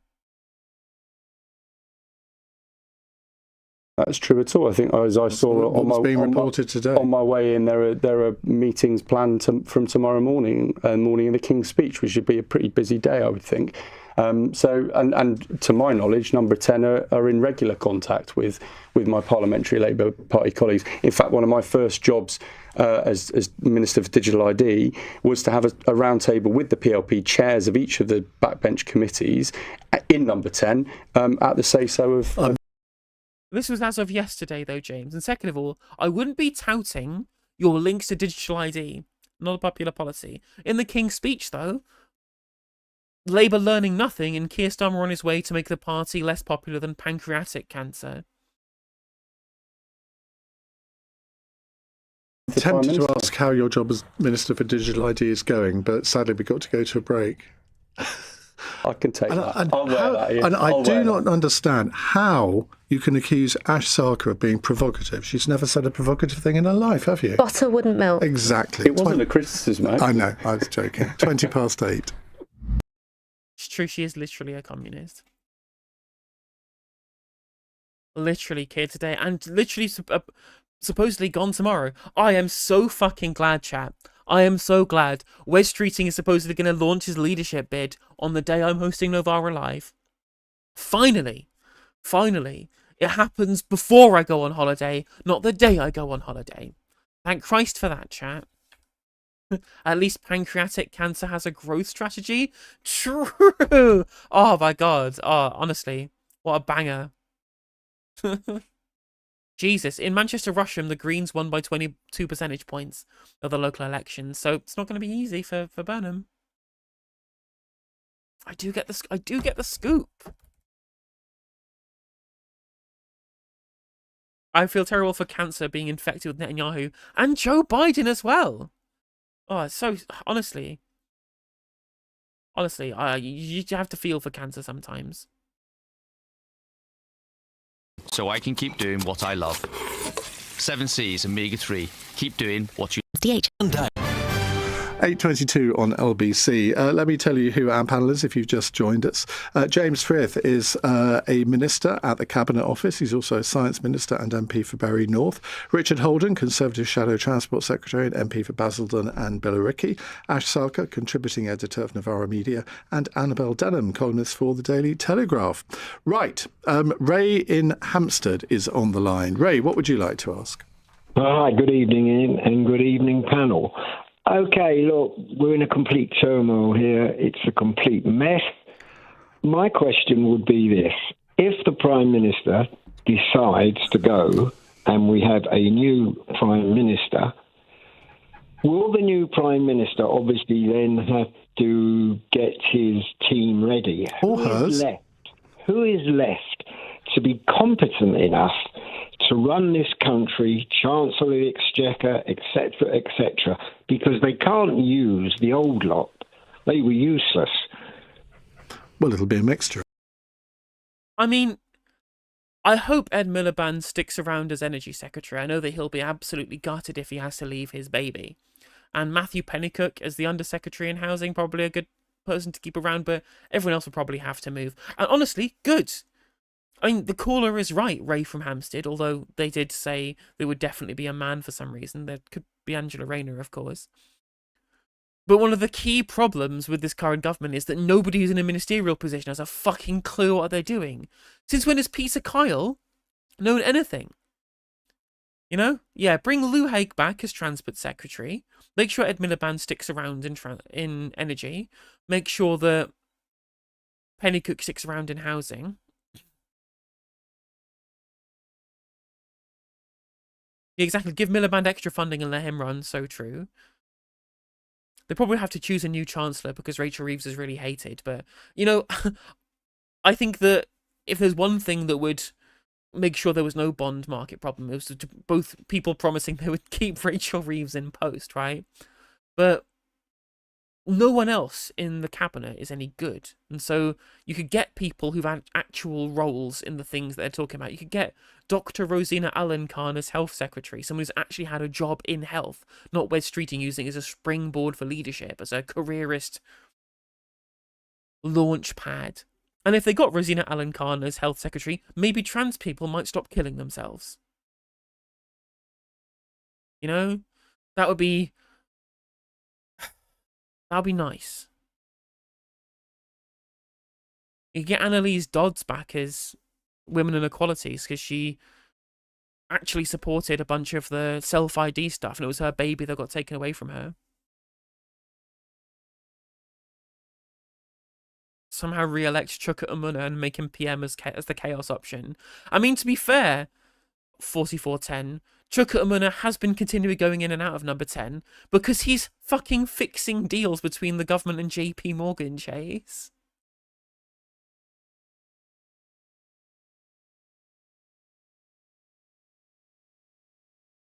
He's got funding from people with links to private healthcare, yes, Tony. Shabala Mahmood would stick around under Streeting, I think, but not under Rayner or Burnham.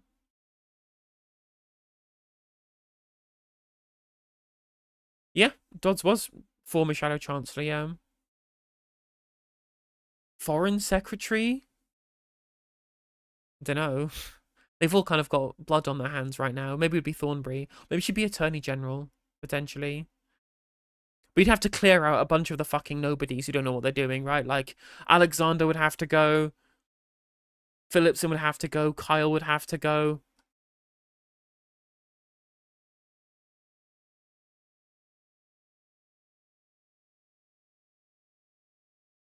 Lammy would have to go. Cooper would have to go. McFadden would have to go. Maybe keep John Healy around, but Darren Jones would have to go. Steve Reed would have to go. Kendall would have to go. Reynolds would have to go. Hilary Benn would have to go. Maybe you keep Lisa Nandy around for DCMS, but obviously she's kind of ruined her chops because of the Maccabi Tel Aviv stuff. Dougie Alexander would go. Jonathan Reynolds would go. Like, James Murray would go. Nick Thomas Simmons would go. Anna Turley would go. Like, everyone has to get cleared out apart from like 5 people because they're all just fucking awful at their jobs. So true, Darren Jones is a sentient briefcase.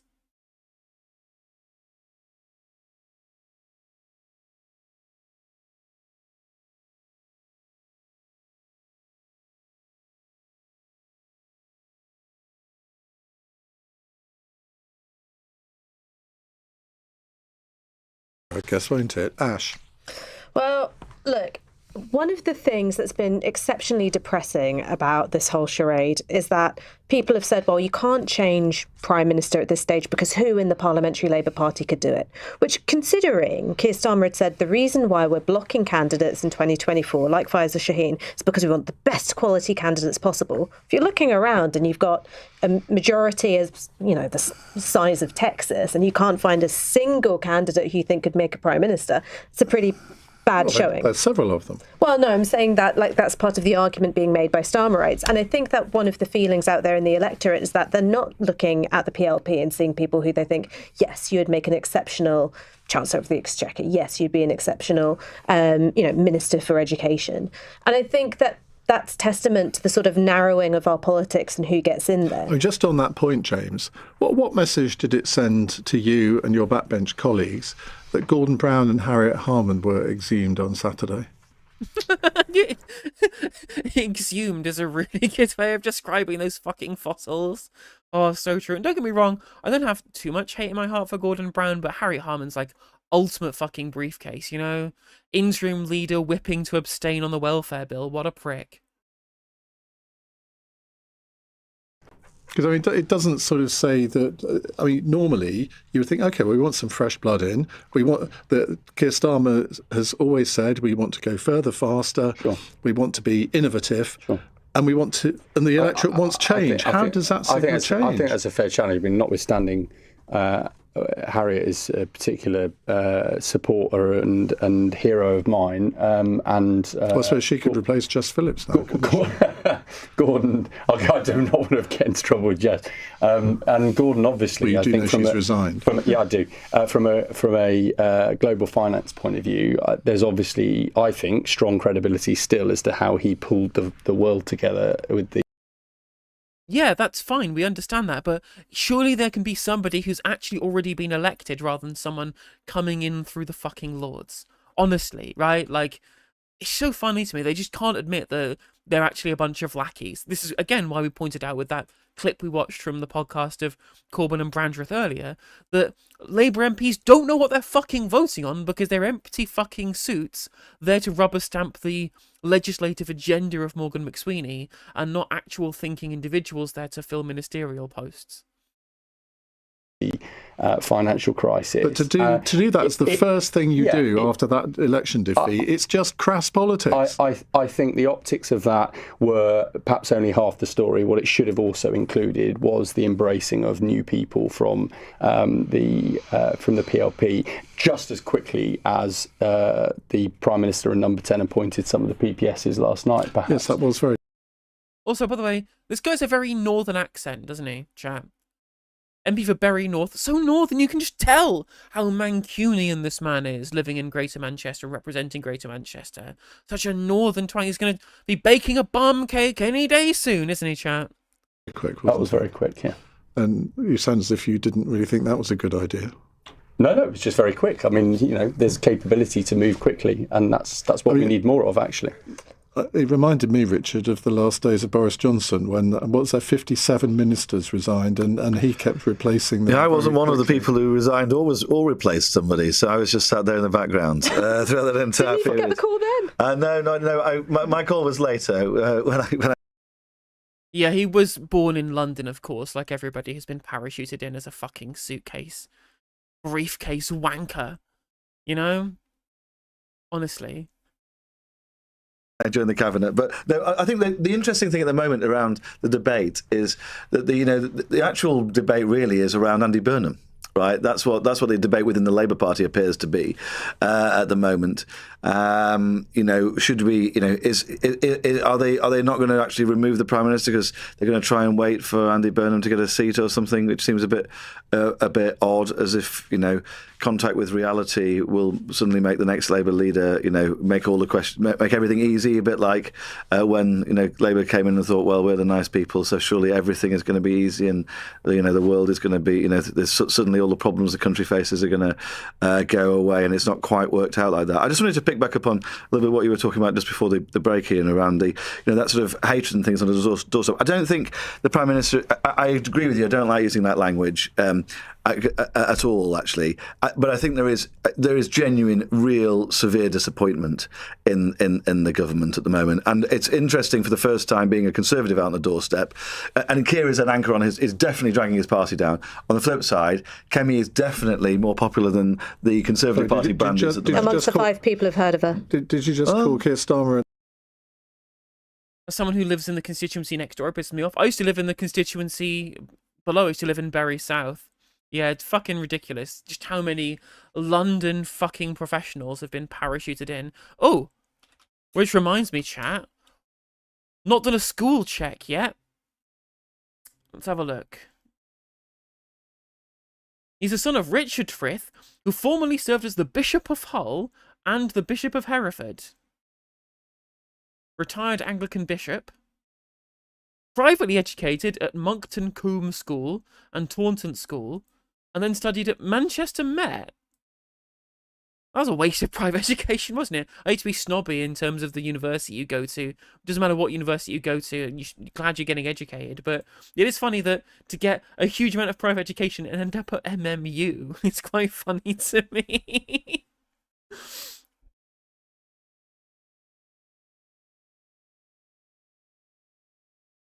For election to Parliament, he was a CEO and founder of Altogether, a social enterprise providing careers education and guidance services to young people to get them into work.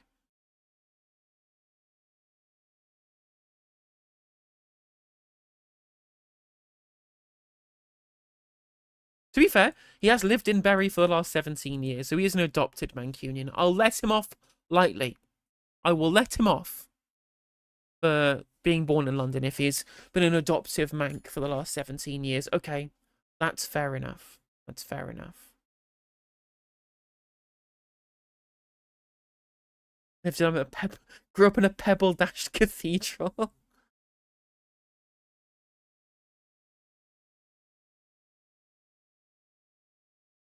These are in a rock band. Interesting. Campaign manager for Ruth Kelly. Oh, future water industry lobbyist Ruth Kelly. Interesting.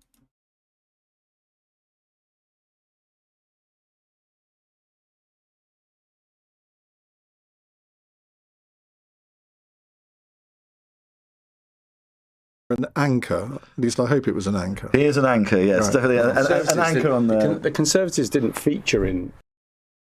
Is the MMU just a bog standard uni or something? Well, it's one of those things where there's a city where there's a large prestigious university in the city, and then like another university that isn't as prestigious that's there with a different name, and the people who go to the prestigious one will look down on the ones that go to the smaller one. Like there's Nottingham and Nottingham Trent, there's Manchester and Manchester Metropolitan, there is University of Lancaster and University of Cumbria, and yes, the University of Cumbria genuinely shortens their name to UCum. That's a thing. That was a big joke amongst us Lancastrian university goers. The fact that our rival university in the town was called UCum. And there's also like Oxford and Oxford Brookes and things like that. Bristol and UE, yeah, that's another one. And again, like, I have no desire to be snobby about this stuff. It's just kind of funny.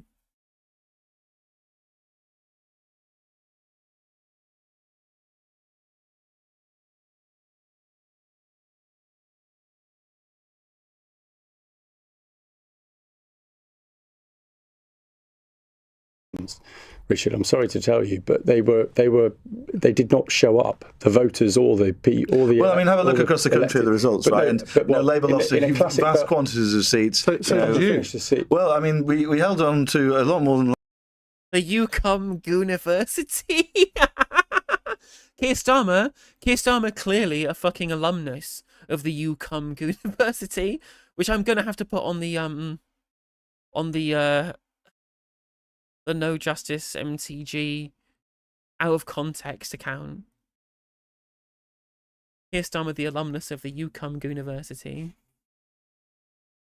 What college was they in? County, because they had a snooker table. Labour did, I think, overall. Yeah, but you lost 515 seats? I mean, that's a pretty poor performance. The ratings and threshold numbers are very different. Under the cover of a bad night for Labour, you did proportionally pretty bad. Hang on, one at a time. Yeah, well, let's have a look at the difference between now and 2022 results compared to now. You know, you can. Well, the Tories were defending fewer seats because of how badly you did in 2022. The Labour Party was defending an abnormally large number of seats because the last time those seats were up for election, the Tories were going through Partygate, so the Labour Party did well. So they are starting from a higher base, so they've comparatively done less bad than the Tories have. They started on a low base and have gone even fucking lower, you know? The idea that the Tories are the ones that can hold their head high here when they got obliterated even further down from an already obliterated result from 2022 is crazy stuff.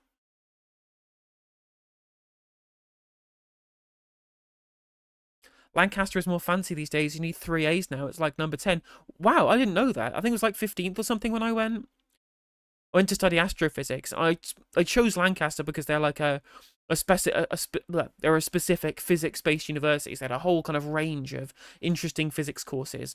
Although, in retrospect, I wish I'd studied medical physics rather than astrophysics, because A, it would have been more interesting, and B, could have got me into a line of work that would have been fulfilling, you know?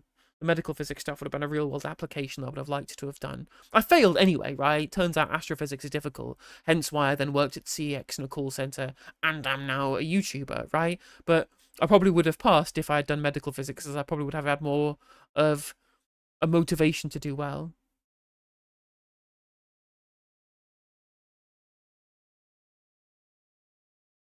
Should have studied PPE. So true.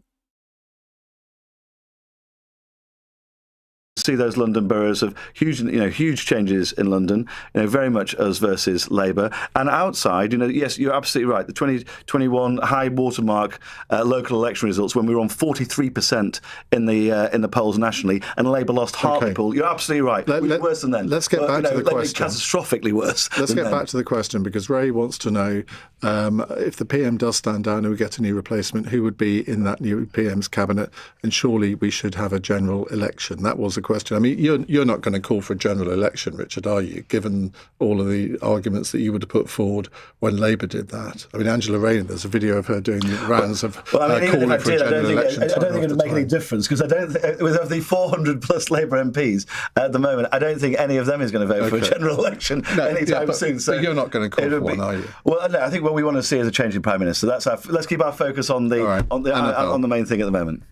No, we're not going to have a general election. And actually, I've long thought that one of the things that Keir Starmer could try to do in order to retain his position is to threaten to press the nuclear button and call a general election himself, because particularly after the local elections and what happened in Scotland and Wales last week. Did you hear that shudder going down James's spine? Well, exactly. There? I can't see many Labour MPs it was a shaky going head. for It was not a shudder. Perhaps that would get to the troops falling into line. Look, one of Starmer's many flaws is that he seems to have believed that party management was beneath him, that it was somebody else's problem. And he allowed many members of the Parliamentary Labour Party to feel sidelined. So, Ian, you're absolutely right that it was jaw-dropping that his first move after the bruising election results was to bring Gordon Brown and Harriet Harman back into number 10. Harriet Harman in particular, because there are many people in the Labour Party who would feel that they were up to the job of defending women and girls and their interests in this country. Gordon Brown, I assume, was more a signal to the markets to try and calm them in the aftermath of that rout. It is very funny that Keir Starmer is so bad and his flaws are so great and so obvious from space to anyone paying attention that I'm agreeing with Annabelle Denham. Thanks, Keir. Thanks a lot. Fuck you. I can't believe you've made me agree with Annabelle Denham. What fucking weirdo alternate universe have we wandered into? It's a fucking Twilight Zone.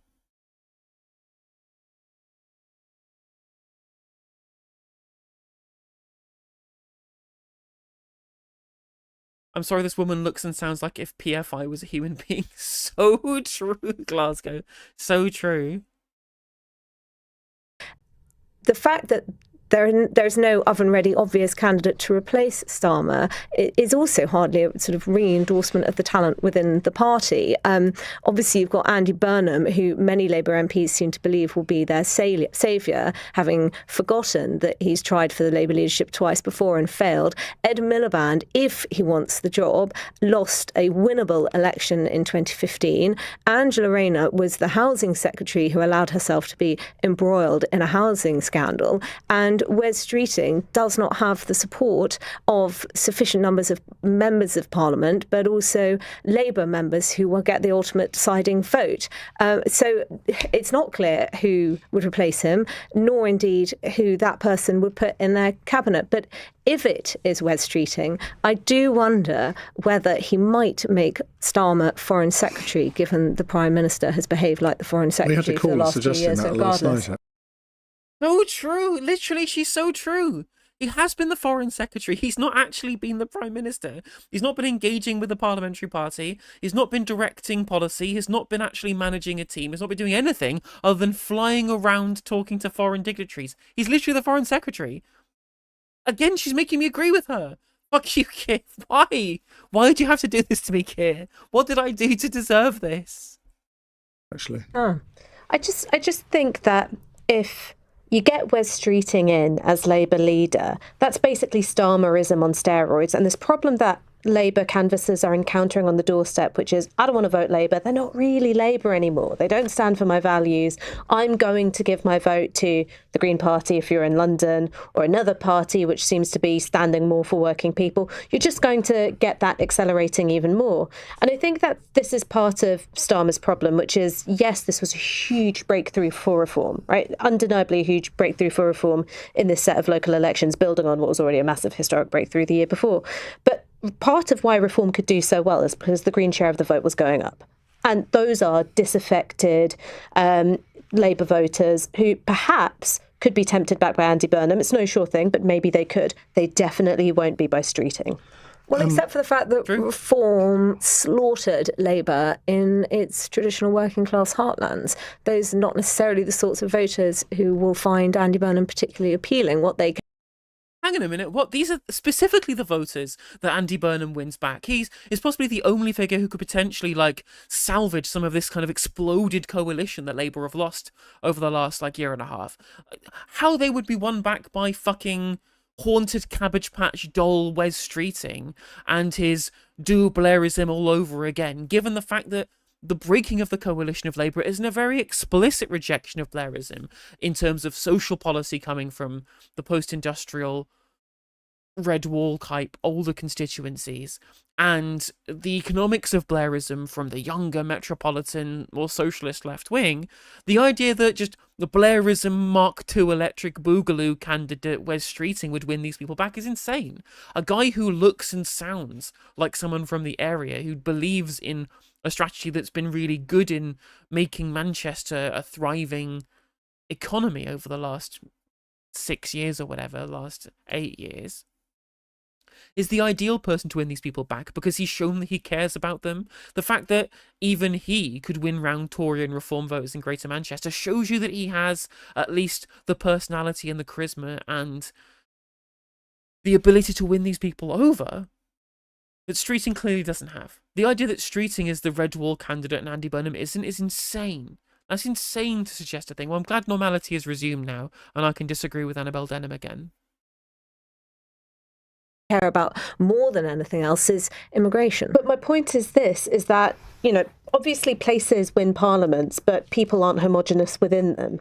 And if Reform are getting through in part because Labour are losing their progressive vote, that is a problem. I don't see a way forward for Labour at the moment, or indeed the Green Party, to take on Reform and beat them in the next general election within this electoral system. I think Reform are going to win it. And I don't think a change of leader changes that fact at all.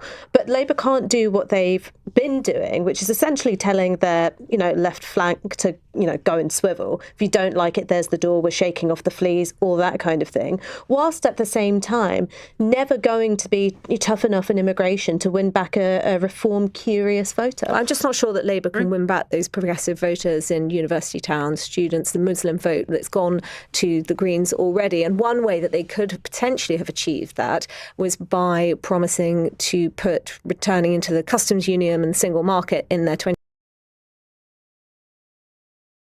Why the fuck do these people keep doing this? And they're just like, yeah, well, they're never going to win over young people and Muslims without the European Union. No one cares. Literally nobody cares, right? The pro-EU stuff, whilst young people are very pro-European Union, that's certainly true. I'm not saying that they're not, right? But it's not the fulcrum of their political, ideological positioning here in terms of their policy desires from the Labour Party. The Remainer stuff appeals to Lib Dem, hyper-Remainer, middle-class, leafy suburbia type, financially comfortable voters who want to go back to freedom of movement so that they get the short queue at passport control. That's the ultra-Remainer type, and newsflash, Labour already have those voters. The key pro-EU voters already vote Labour or vote Lib Dem if that's a tactical vote in their area. It is the people who have lost faith in Labour over nationalisation, over trade unions, over Gaza and immigration policy and trans rights and all the other stuff in terms of where the welfare state. Like the PIP cuts, as I said before, a really important part of why the left-leaning progressive part of the Labour coalition has fallen away is because they look at a man who goes, we need to balance the budget on the backs of people who can't wash unaided below the waist, right? Like,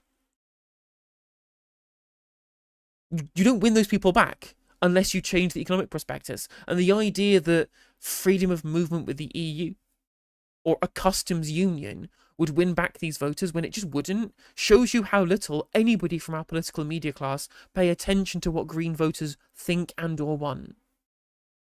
There's a reason why the Green Party are running specifically on energy bills and on nationalising water and on rent controls and council housing, because it's the material conditions and the direct material interests of young people that they're speaking to here.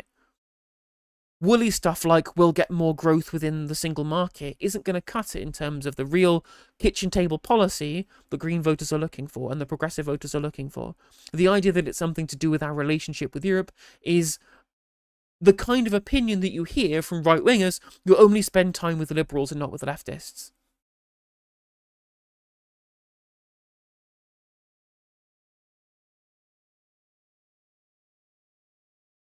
And again, there is a pro-EU party and it's the Lib Dems. How have they been doing recently? 2029 manifesto, which Keir Starmer was unwilling to do yesterday. Now, Richard Holden, you may have to account for yourself to your leader. Why? What have I done wrong now? Well, because Kemi Badenoch, speaking to The Telegraph last week, Annabelle, I'm surprised you didn't bring this up yourself, she called on Keir Starmer to call an election if there's a leadership contest. She said, I think the public should have their chance to have a say on what it is they want. Well, on the pro-EU thing, right, if there's one party that could definitely gain from supporting Remain, it's the Conservative Party. That's what no one says, right? That's what no one talks about, right? There is a party that could gain from pivoting to being pro-Remain. It's the Tories. The Tories can pivot to being pro-Remain and win the middle-class leafy suburban vote off of the Labour Party, because they'll be seen to be the people looking at what's economically sound for people who want to have low mortgage rates and see their high-flying careers have access to a European market and European FDI, right? Like, that's who that really needs to pivot towards a pro-EU position. It's the Tories. They'll start winning back the Lib Dem voters they've been hemorrhaging for the last 10 years and win over the Labour voters who want, like, sensible governance. They might lose some Brexit voters to reform, but they've already lost loads of those people. They've already lost huge swathes of the Brexit Party-style voters to reform. This Jenny Ladle Mops lady needs to this Jenny Ladle Mops lady needs to get her nose out, leave it to the politicians. So true. I'd not heard of it before today either. If there's a leadership contest, he can't call an election, can he? So, you know, I think it's the other way around, isn't it? There'd have to be an election after a leadership contest. So you're disagreeing with her twice? Well, I think that's a bit unfair. I don't know. I've not seen this exact quote, Ian. So I need I need to work out the context. You're on the Freedom of Speech Committee. You're allowed to disagree. It's fine. Phil in Devon says, poor old James, 4 against 1. Balance, Dale.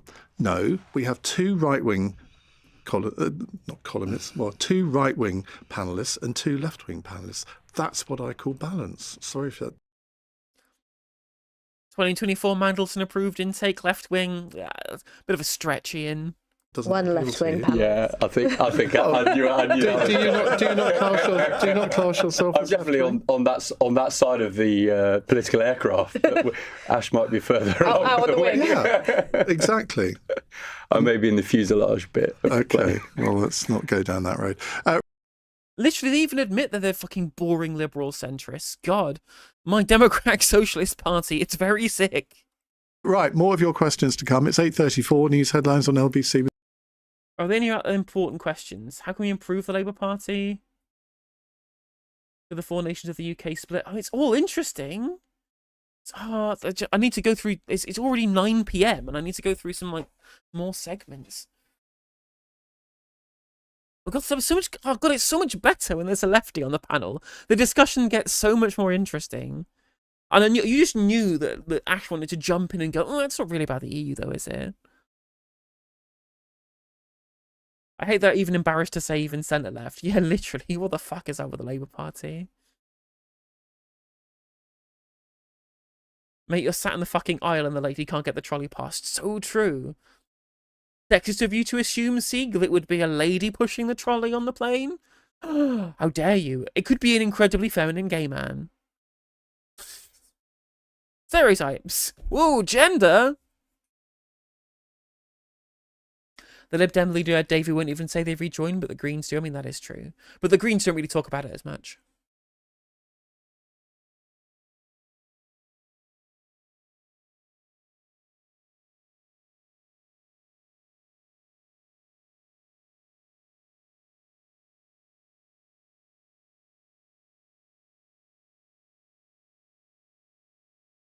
Maybe we'll cover the rest of that later, because it's really good. Again, really good discussion to be had.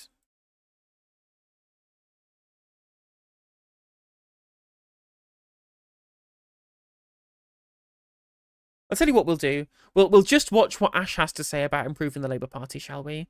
We'll just see what Ash has to say, and then if not, then if it's not interesting, then we can move on. I would say from your mouth to God's ears. The thing is, and look, I want to be fair, and I don't want to come off as a negative Nancy against Keir Starmer. I think that there are some things there that you're right about. There are things that Keir Starmer's government has done that he doesn't get credit for. So he's still being hammered by reform over immigration. Overall, the numbers have come down. Hasn't come down on small boats, but has come down in overall numbers. Things like Great British Rail, renters' rights, I think NHS waiting lists, these are very big ones. The problem is that on the one hand, you've got these huge structural issues that Keir Starmer has not been able to get a grip on. And for me, I think the fundamental thing here is volatility is the new normal, too disciplined by the markets. The state has basically been outsourced to Deloitte and McKinsey, and we're reliant on consultants and things of that nature. And then you also have his lack of political acumen. He's been unable to look after his coalition in any significant way, and he's hemorrhaging voters to both his left and right. And the question, I think, was about, well, what's the alternative? And of the suggested runners and riders, Andy Burnham is the only one who, like him or loathe him or sceptical of him, he's given any hint of having something of a theory of change. He said, OK, I think we're too disciplined by the bond markets. Volatility is a product of first past the post. Angela Rayner, yes, she would stand for a closer relationship with Labour's unions. The main thing that she represents is a change of personality. And, you know, Wes Streeting, to put a twist on a famous New Labour anthem, you know, things can always get worse. You know, he could legitimately lose his seat in the next general election to a Progressive independent.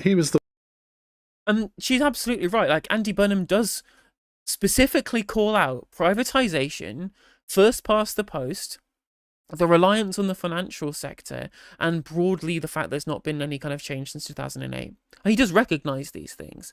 Him specifically calling out privatisation is really important in terms of me thinking that he might actually have a proper theory of change here.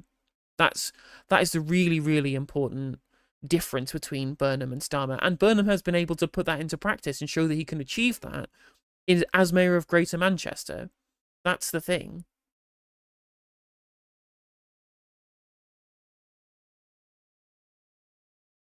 The one area in the local elections where they actually, I think they increased their votes in Redbridge, whereas most of the other Labour areas in London did not. And look, including Tameside and Angela Rayner's constituency. And we'd have to see how he does against Leanne Mohammed if she stands again next year. He only clung on by about 500 votes. The thing I'm saying is that I think that the tendency of the media is we tend to look at this through personalities, right? Who's up, who's down, Keir Starmer's personality polling and all the rest of it. And that comes, I think, at the expense of thinking, what are the structural issues and who's actually talking about them? The problem is I don't think Keir Starmer's been talking about them. And I don't think he's given any sign that he's capable of dealing with them. You know, whenever any of these issues were pointed out, you just get a sort of bleat about growth. I think you're right, Liam. I think Zoe Bread's work on Burnham's work with the developers, I think, is really, really good. But the fact that there has been at least some house building in Manchester, there's been revamped areas in Ancoats and places like that, has been really good at regenerating the area. They've managed to be able to increase house building, make it nicer, without gentrifying it, which I think is a really important success, right? The issue, of course, comes down to what happens about the corruption, you know? But if a little bit of corruption helps build a nicer city and helps keep people there and bring house prices down, like, you know, maybe a bit of corruption is what's necessary. If Burnham and Rayner get in, who do you think would be in their cabinet? I mean, I don't know, but if I was going to choose like a soft left cabinet that I would prefer over to the shit we've got right now, let's go through and I'll give you like not a cabinet wish list, a cabinet hope list. The best that we can hope for from a future cabinet in terms of who I would want in what position, you know?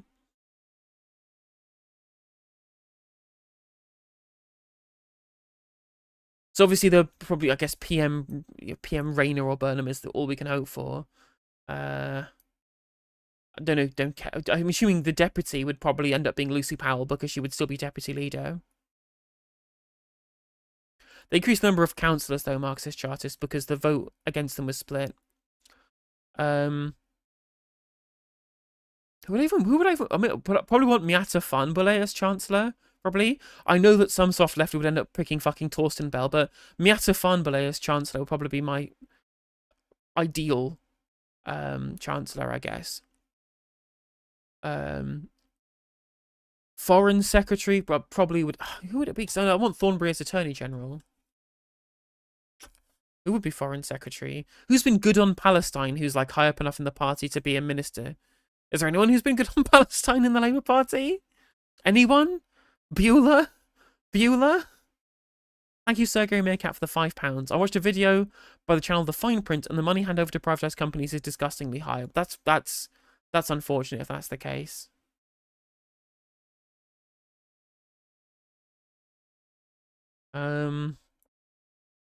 Yeah, is there anyone in the Labour Party, like the kind of head honchos who's been good on Palestine? Yeah, but Nadia Whittam wouldn't get a place in the cabinet. Diane Abbott. She's an independent.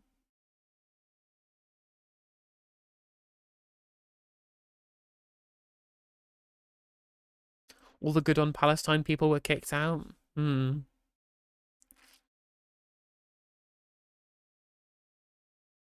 We'll come back to Foreign Secretary, and we'll come back to Home Secretary, because I haven't got a fucking clue what I'd choose for Home Secretary. I'd have Rachel Maskell as DWP, because she was the one who really kind of hammered the government over the PIP reforms. And Rachel Maskell's an absolute darling.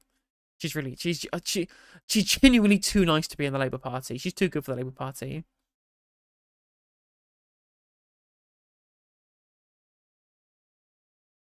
This isn't a real office, I don't care. I'll probably keep Healy for defence. For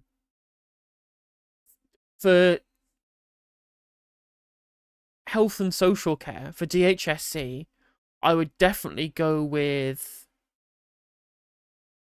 Rosina Allen Khan, because she's an actual fucking doctor who knows how the health system works. Minister of Women and Equalities would be Annalise Dodds. I think she would be somebody who I would end up getting, because she's not a transphobe, which helps.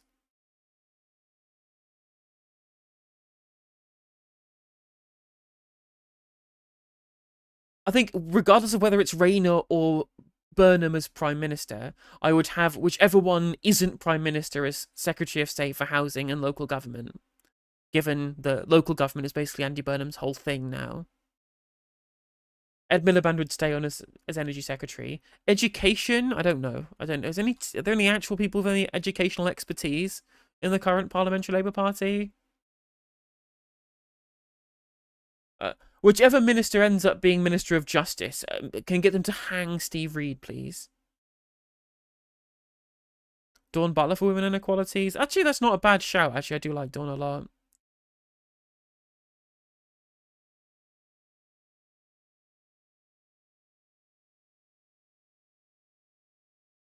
Fucking Ian Byrne. Like, there's Ian Byrne and Ian Lavery, but neither of them would make a cabinet position, I don't think. It works on any link, any hard hyperlink to any profile. It works. Pepsi Scrolls. I mean, Lou Haig is obviously a shoe-in for transport, right? We are a Lou Haig stan channel. This is yeah, literally. I just like. There's no one I'm thinking like business. Don't know. The Secretary of State for Science. Don't know. DEFRA. Who would I put in death row?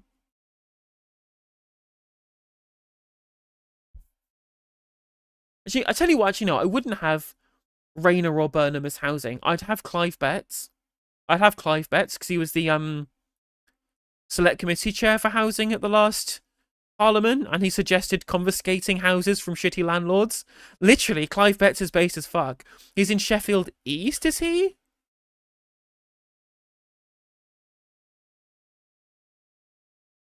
Sheffield South East.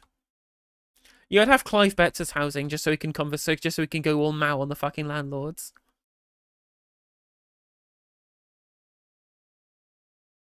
Fuck it, I just hate Peter Kyle so much. He's so fucking useless.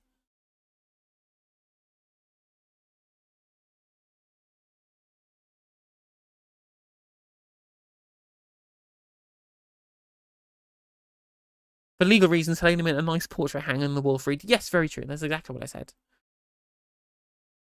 You could put RLB anywhere. That's a good point. We could have RLB somewhere. The problem is that just like everybody else, she's a fucking lawyer, right? A solicitor.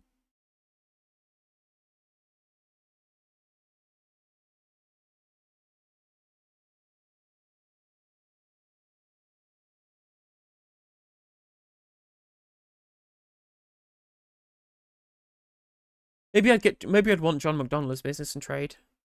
He's worked in the trade unions. Peter Kyle is literally good at nothing. He's literally useless at fucking everything. Waste of space, waste of time, waste of skin. Maybe I'd replace John Healey with Clive Lewis.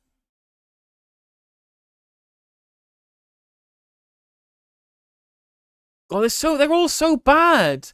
They're literally all so fucking bad. Right, I'm done with that. Right, let's go on to the last segment I wanted to do.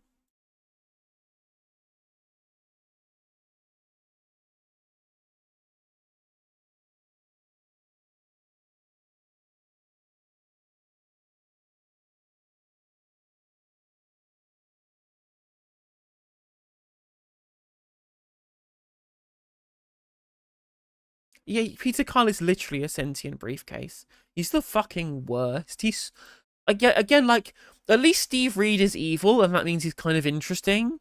Whereas Peter Kyle is just pathetic at everything.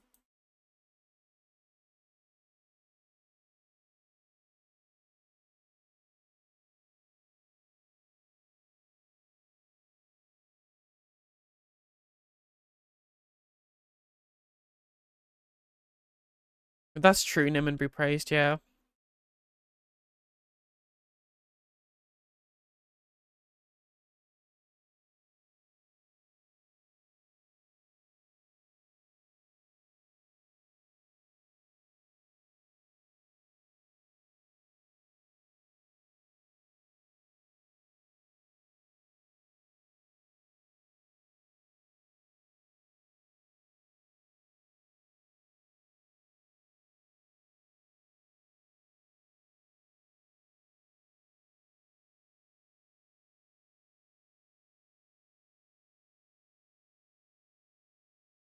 Kyle is part of the Brighton group. He's the one. He's the constituency next door to Chris Ward, who was parachuted in to replace Lloyd Russell Moyle after he was removed after scurrilous rumours emerged about him.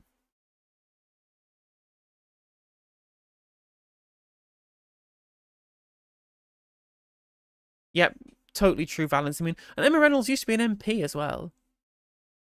Or to be fair to Emma Reynolds, I knew people have written to her over like how anti-trans the government was, and she directly passed it on to Bridget Phillipson. So, you know, at least Emma Reynolds is nice to trans people, which I will take. I will take. They can take a position in the government, but can they goon? So true. Gooning for growth. Let's go. Let's go.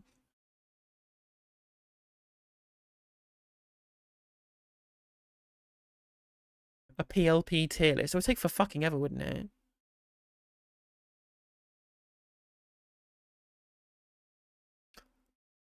Oh, maybe you're right, 16. Sorry, I think you're right, actually, yeah. Peter Kyle is like the Chris Grayling of this era. Even worse doubt, I would say that Peter Kyle is the Gavin Williamson of this era. And, you know, that's the kind of insult you can't take back.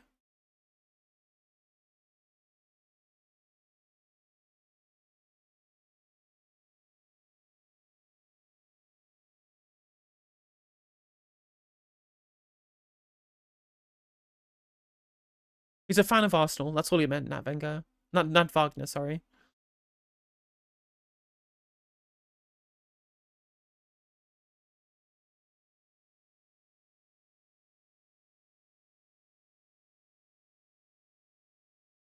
Right, we can do a segment and then we're going to finish up because it's 9:15 already.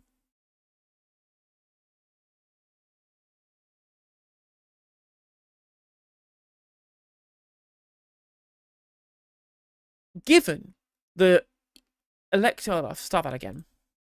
Fucking hell. So good at my job, chat. So good at my job. Trying to work out Lewis Goodall's current posturing. Whatever angers people on Threads, apparently. Lewis Goodall's being absolutely shredded on Threads.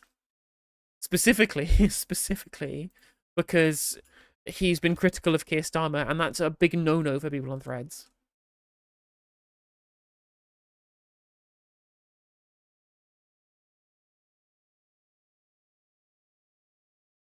Yeah, like the fact that Williamson was worse than Gove as the Education Secretary is quite something.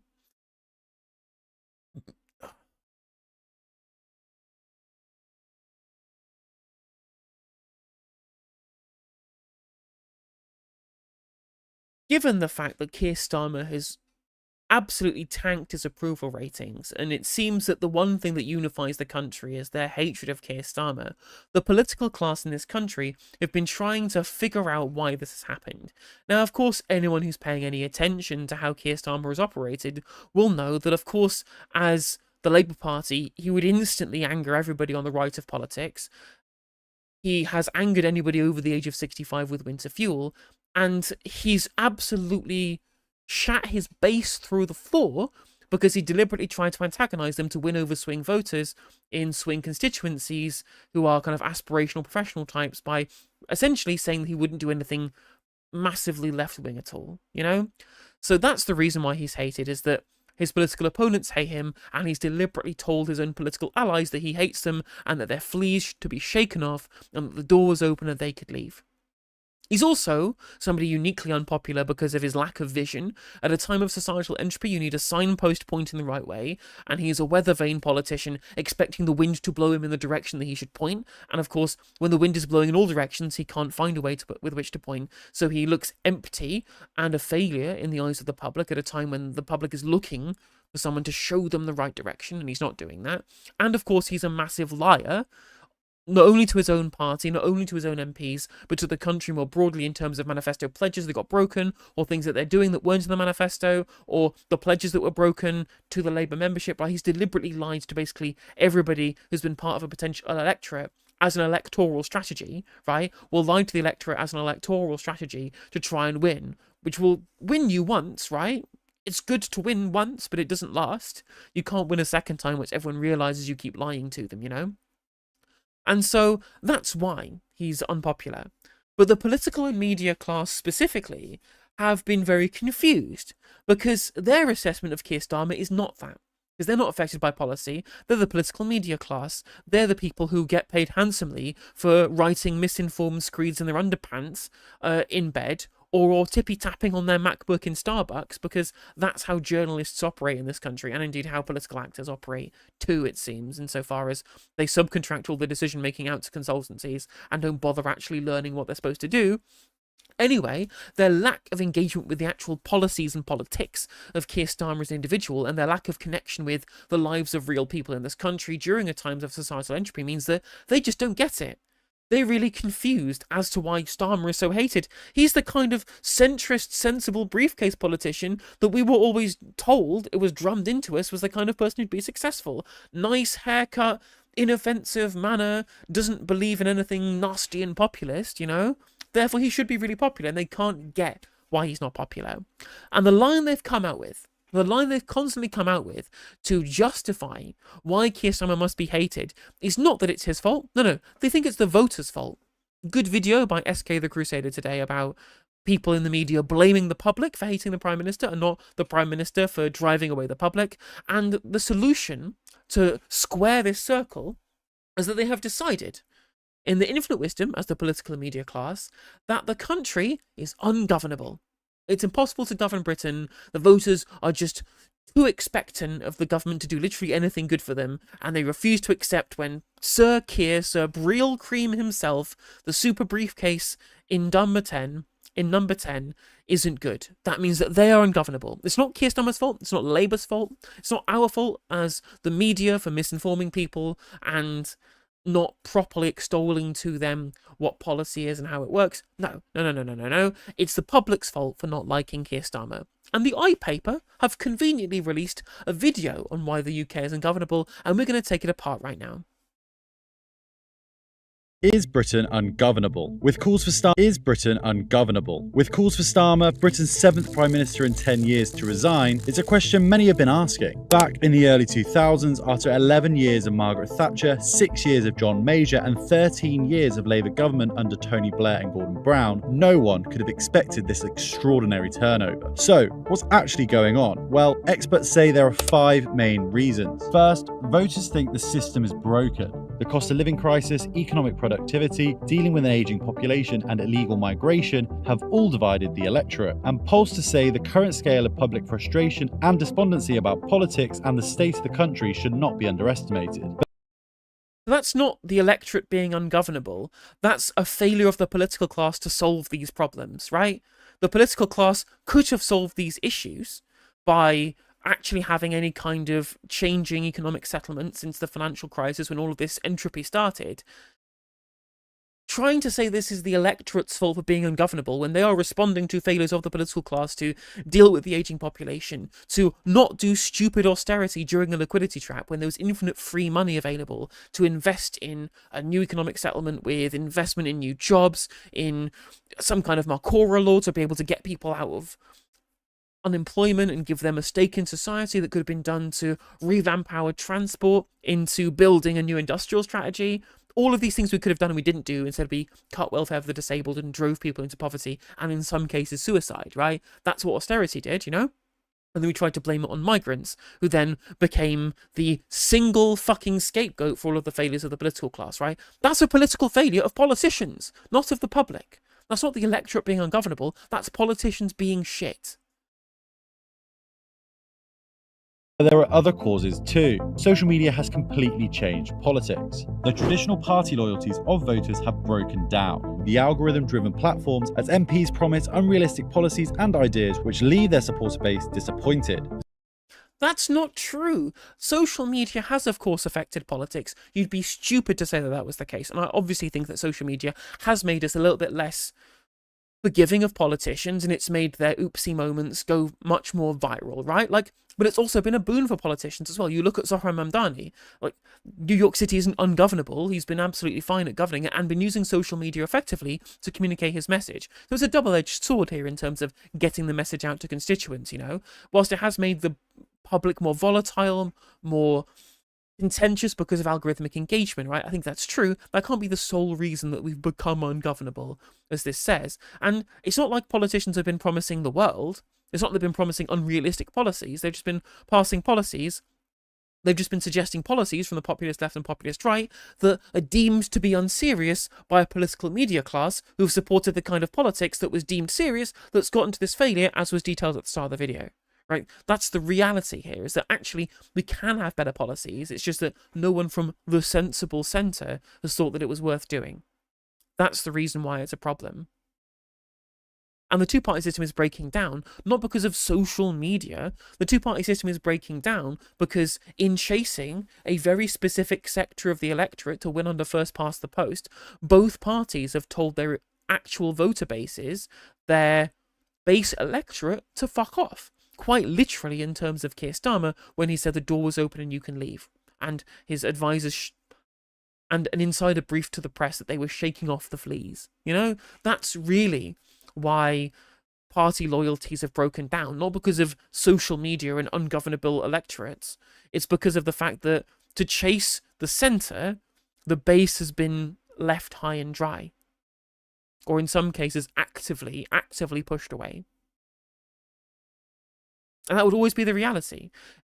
in the wake of the political centre refusing to grasp the enormity of the failures of our society post-2008, there was always going to be a breaking point when those established parties, in lieu of actually bothering to change the system, they continued to hyper-target a smaller and smaller and smaller group of people who were served by the existing settlement, rather than creating a new one that brought everybody in. And the result is political fracturing. Social media has also eroded party discipline in Parliament, with MPs venting their frustration to vast numbers of people with ease. But experts say Brexit was the moment this new order exploded. And here we come to the worst part of this video. Trying to point to Brexit as a cause and not a symptom is the dumbest thing that politicians do in this country. It's the dumbest thing the media does in this country, and the so-called experts that they consulted for this video. Brexit is not a cause, it is a symptom. The cause is 2008, which of course is a factor that was caused by financialisation and Thatcherism. But let's just take 2008 as a specific point of inflection that led to Brexit. It was the response of austerity to 2008 that allowed all of the post-industrial areas to absolutely capitulate, having already capitulated to Thatcherism and have all their money taken away from them by David Cameron, that led to these people being the areas most likely to vote for Brexit. The places in this country that lost the most amount of council block grants are all the places with high levels of Leave voting constituencies. This is the reality. 2008 caused the cyclical stimulus. 2008 led to counter-cyclical stimulus from the Labour government, which then gave justification to the Conservative government to engage in austerity, which then caused people in post-industrial areas to vote for Brexit because nothing else was working. It's a symptom. The cause is neoliberalism, over-financialisation, deindustrialisation, the move to a service economy, the demographic change that enabled in terms of young people moving to cities, for example, and post-industrial areas becoming desolate wastelands in terms of business engagement. Brexit is a symptom of those problems. It is not the cause of instability. It did make things more unstable, to be sure. It gave another contentious subject with which the population could become angry at each other, but that was one part of a much greater whole.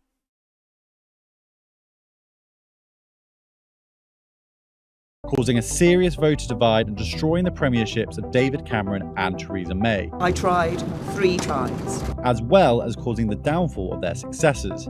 Some might argue that Starmer inherited these structural challenges, but well, no, Boris Johnson and Liz Truss fell down because of stupid economic policy for the latter, and the fact that he was completely unable to act like a decent human being for the former. Also that his problems were partly his own making. U-turns, winter fuel cuts, freebie controversies, and of course the appointment of Peter Mandelson have all contributed to this current public dissatisfaction. So, what's the solution? Experts claim that politicians need to start levelling with voters who are crying out for more authenticity, which has seen the rise of candidates who can do that on either side of the political spectrum. So, I don't necessarily disagree that the big issue here is a lack of authenticity, right? But there are authentic people in the centre ground, and there have been for quite a while, you know? I don't agree with their politics, but they're still authentic. But Keir Starmer was put into this position as Labour leader because of his inauthenticity. He was put there specifically because he was a balloon with a face drawn on it, to be able to be ventriloquised by Morgan McSweeney, to be the Orville to his Keith Harris, to input a bunch of triangulated policy positions that were done to appease the Labour right, rather than because they enthused the base or because they won anybody over, or because they were there to fix the country. It was a raw case of electoral triangulation rather than a passion project, an electoral ideological split in terms of how this was approached by Starmer and McSweeney. That's the reality, you know? Polanski and Farage are popular because they can articulate a vision. And nobody from the centre has that vision because their vision is a politics of failure. It's a political and economic settlement that has already failed, that they are trying to tinker around with the edges. And unless you actually upend that system, you'll have the same problems once again. Right, that is it for now, chat. I am now done. I'm going to get a segment quickly edited and uploaded. I will leave you in the capable hands of President Sunday. Thank you, Kevin, for raiding in just near the end there. I appreciate that. I'll see you on tomorrow, actually. I can do question time tomorrow. I'll be at home for question time if it's on tomorrow night. Free Palestine. Make sure that you can subscribe if you're not already subscribed. Memberships are 99p, cheaper than can of Red Stripe. You can, of course, super message. You can like do a super comment now, like super thanks in the comments of my videos if you want to thank me with money. Don't know why you would, but you can. Or you can give memberships to your fellow viewers. Free Palestine, from the river to the sea. Long-term supporters can sign up on Patreon, patreon.com/NoJusticeMTG. I'm trying to build up as many £2 patrons as possible. So if you have £2 a month to spare to keep this stream going, because I rely on your generous donations to keep it going, then please consider going to patreon.com/NoJusticeMTG and setting up a £2 donation per month to help me keep the lights on. Free Palestine, free Sudan, free Kurdistan. See you all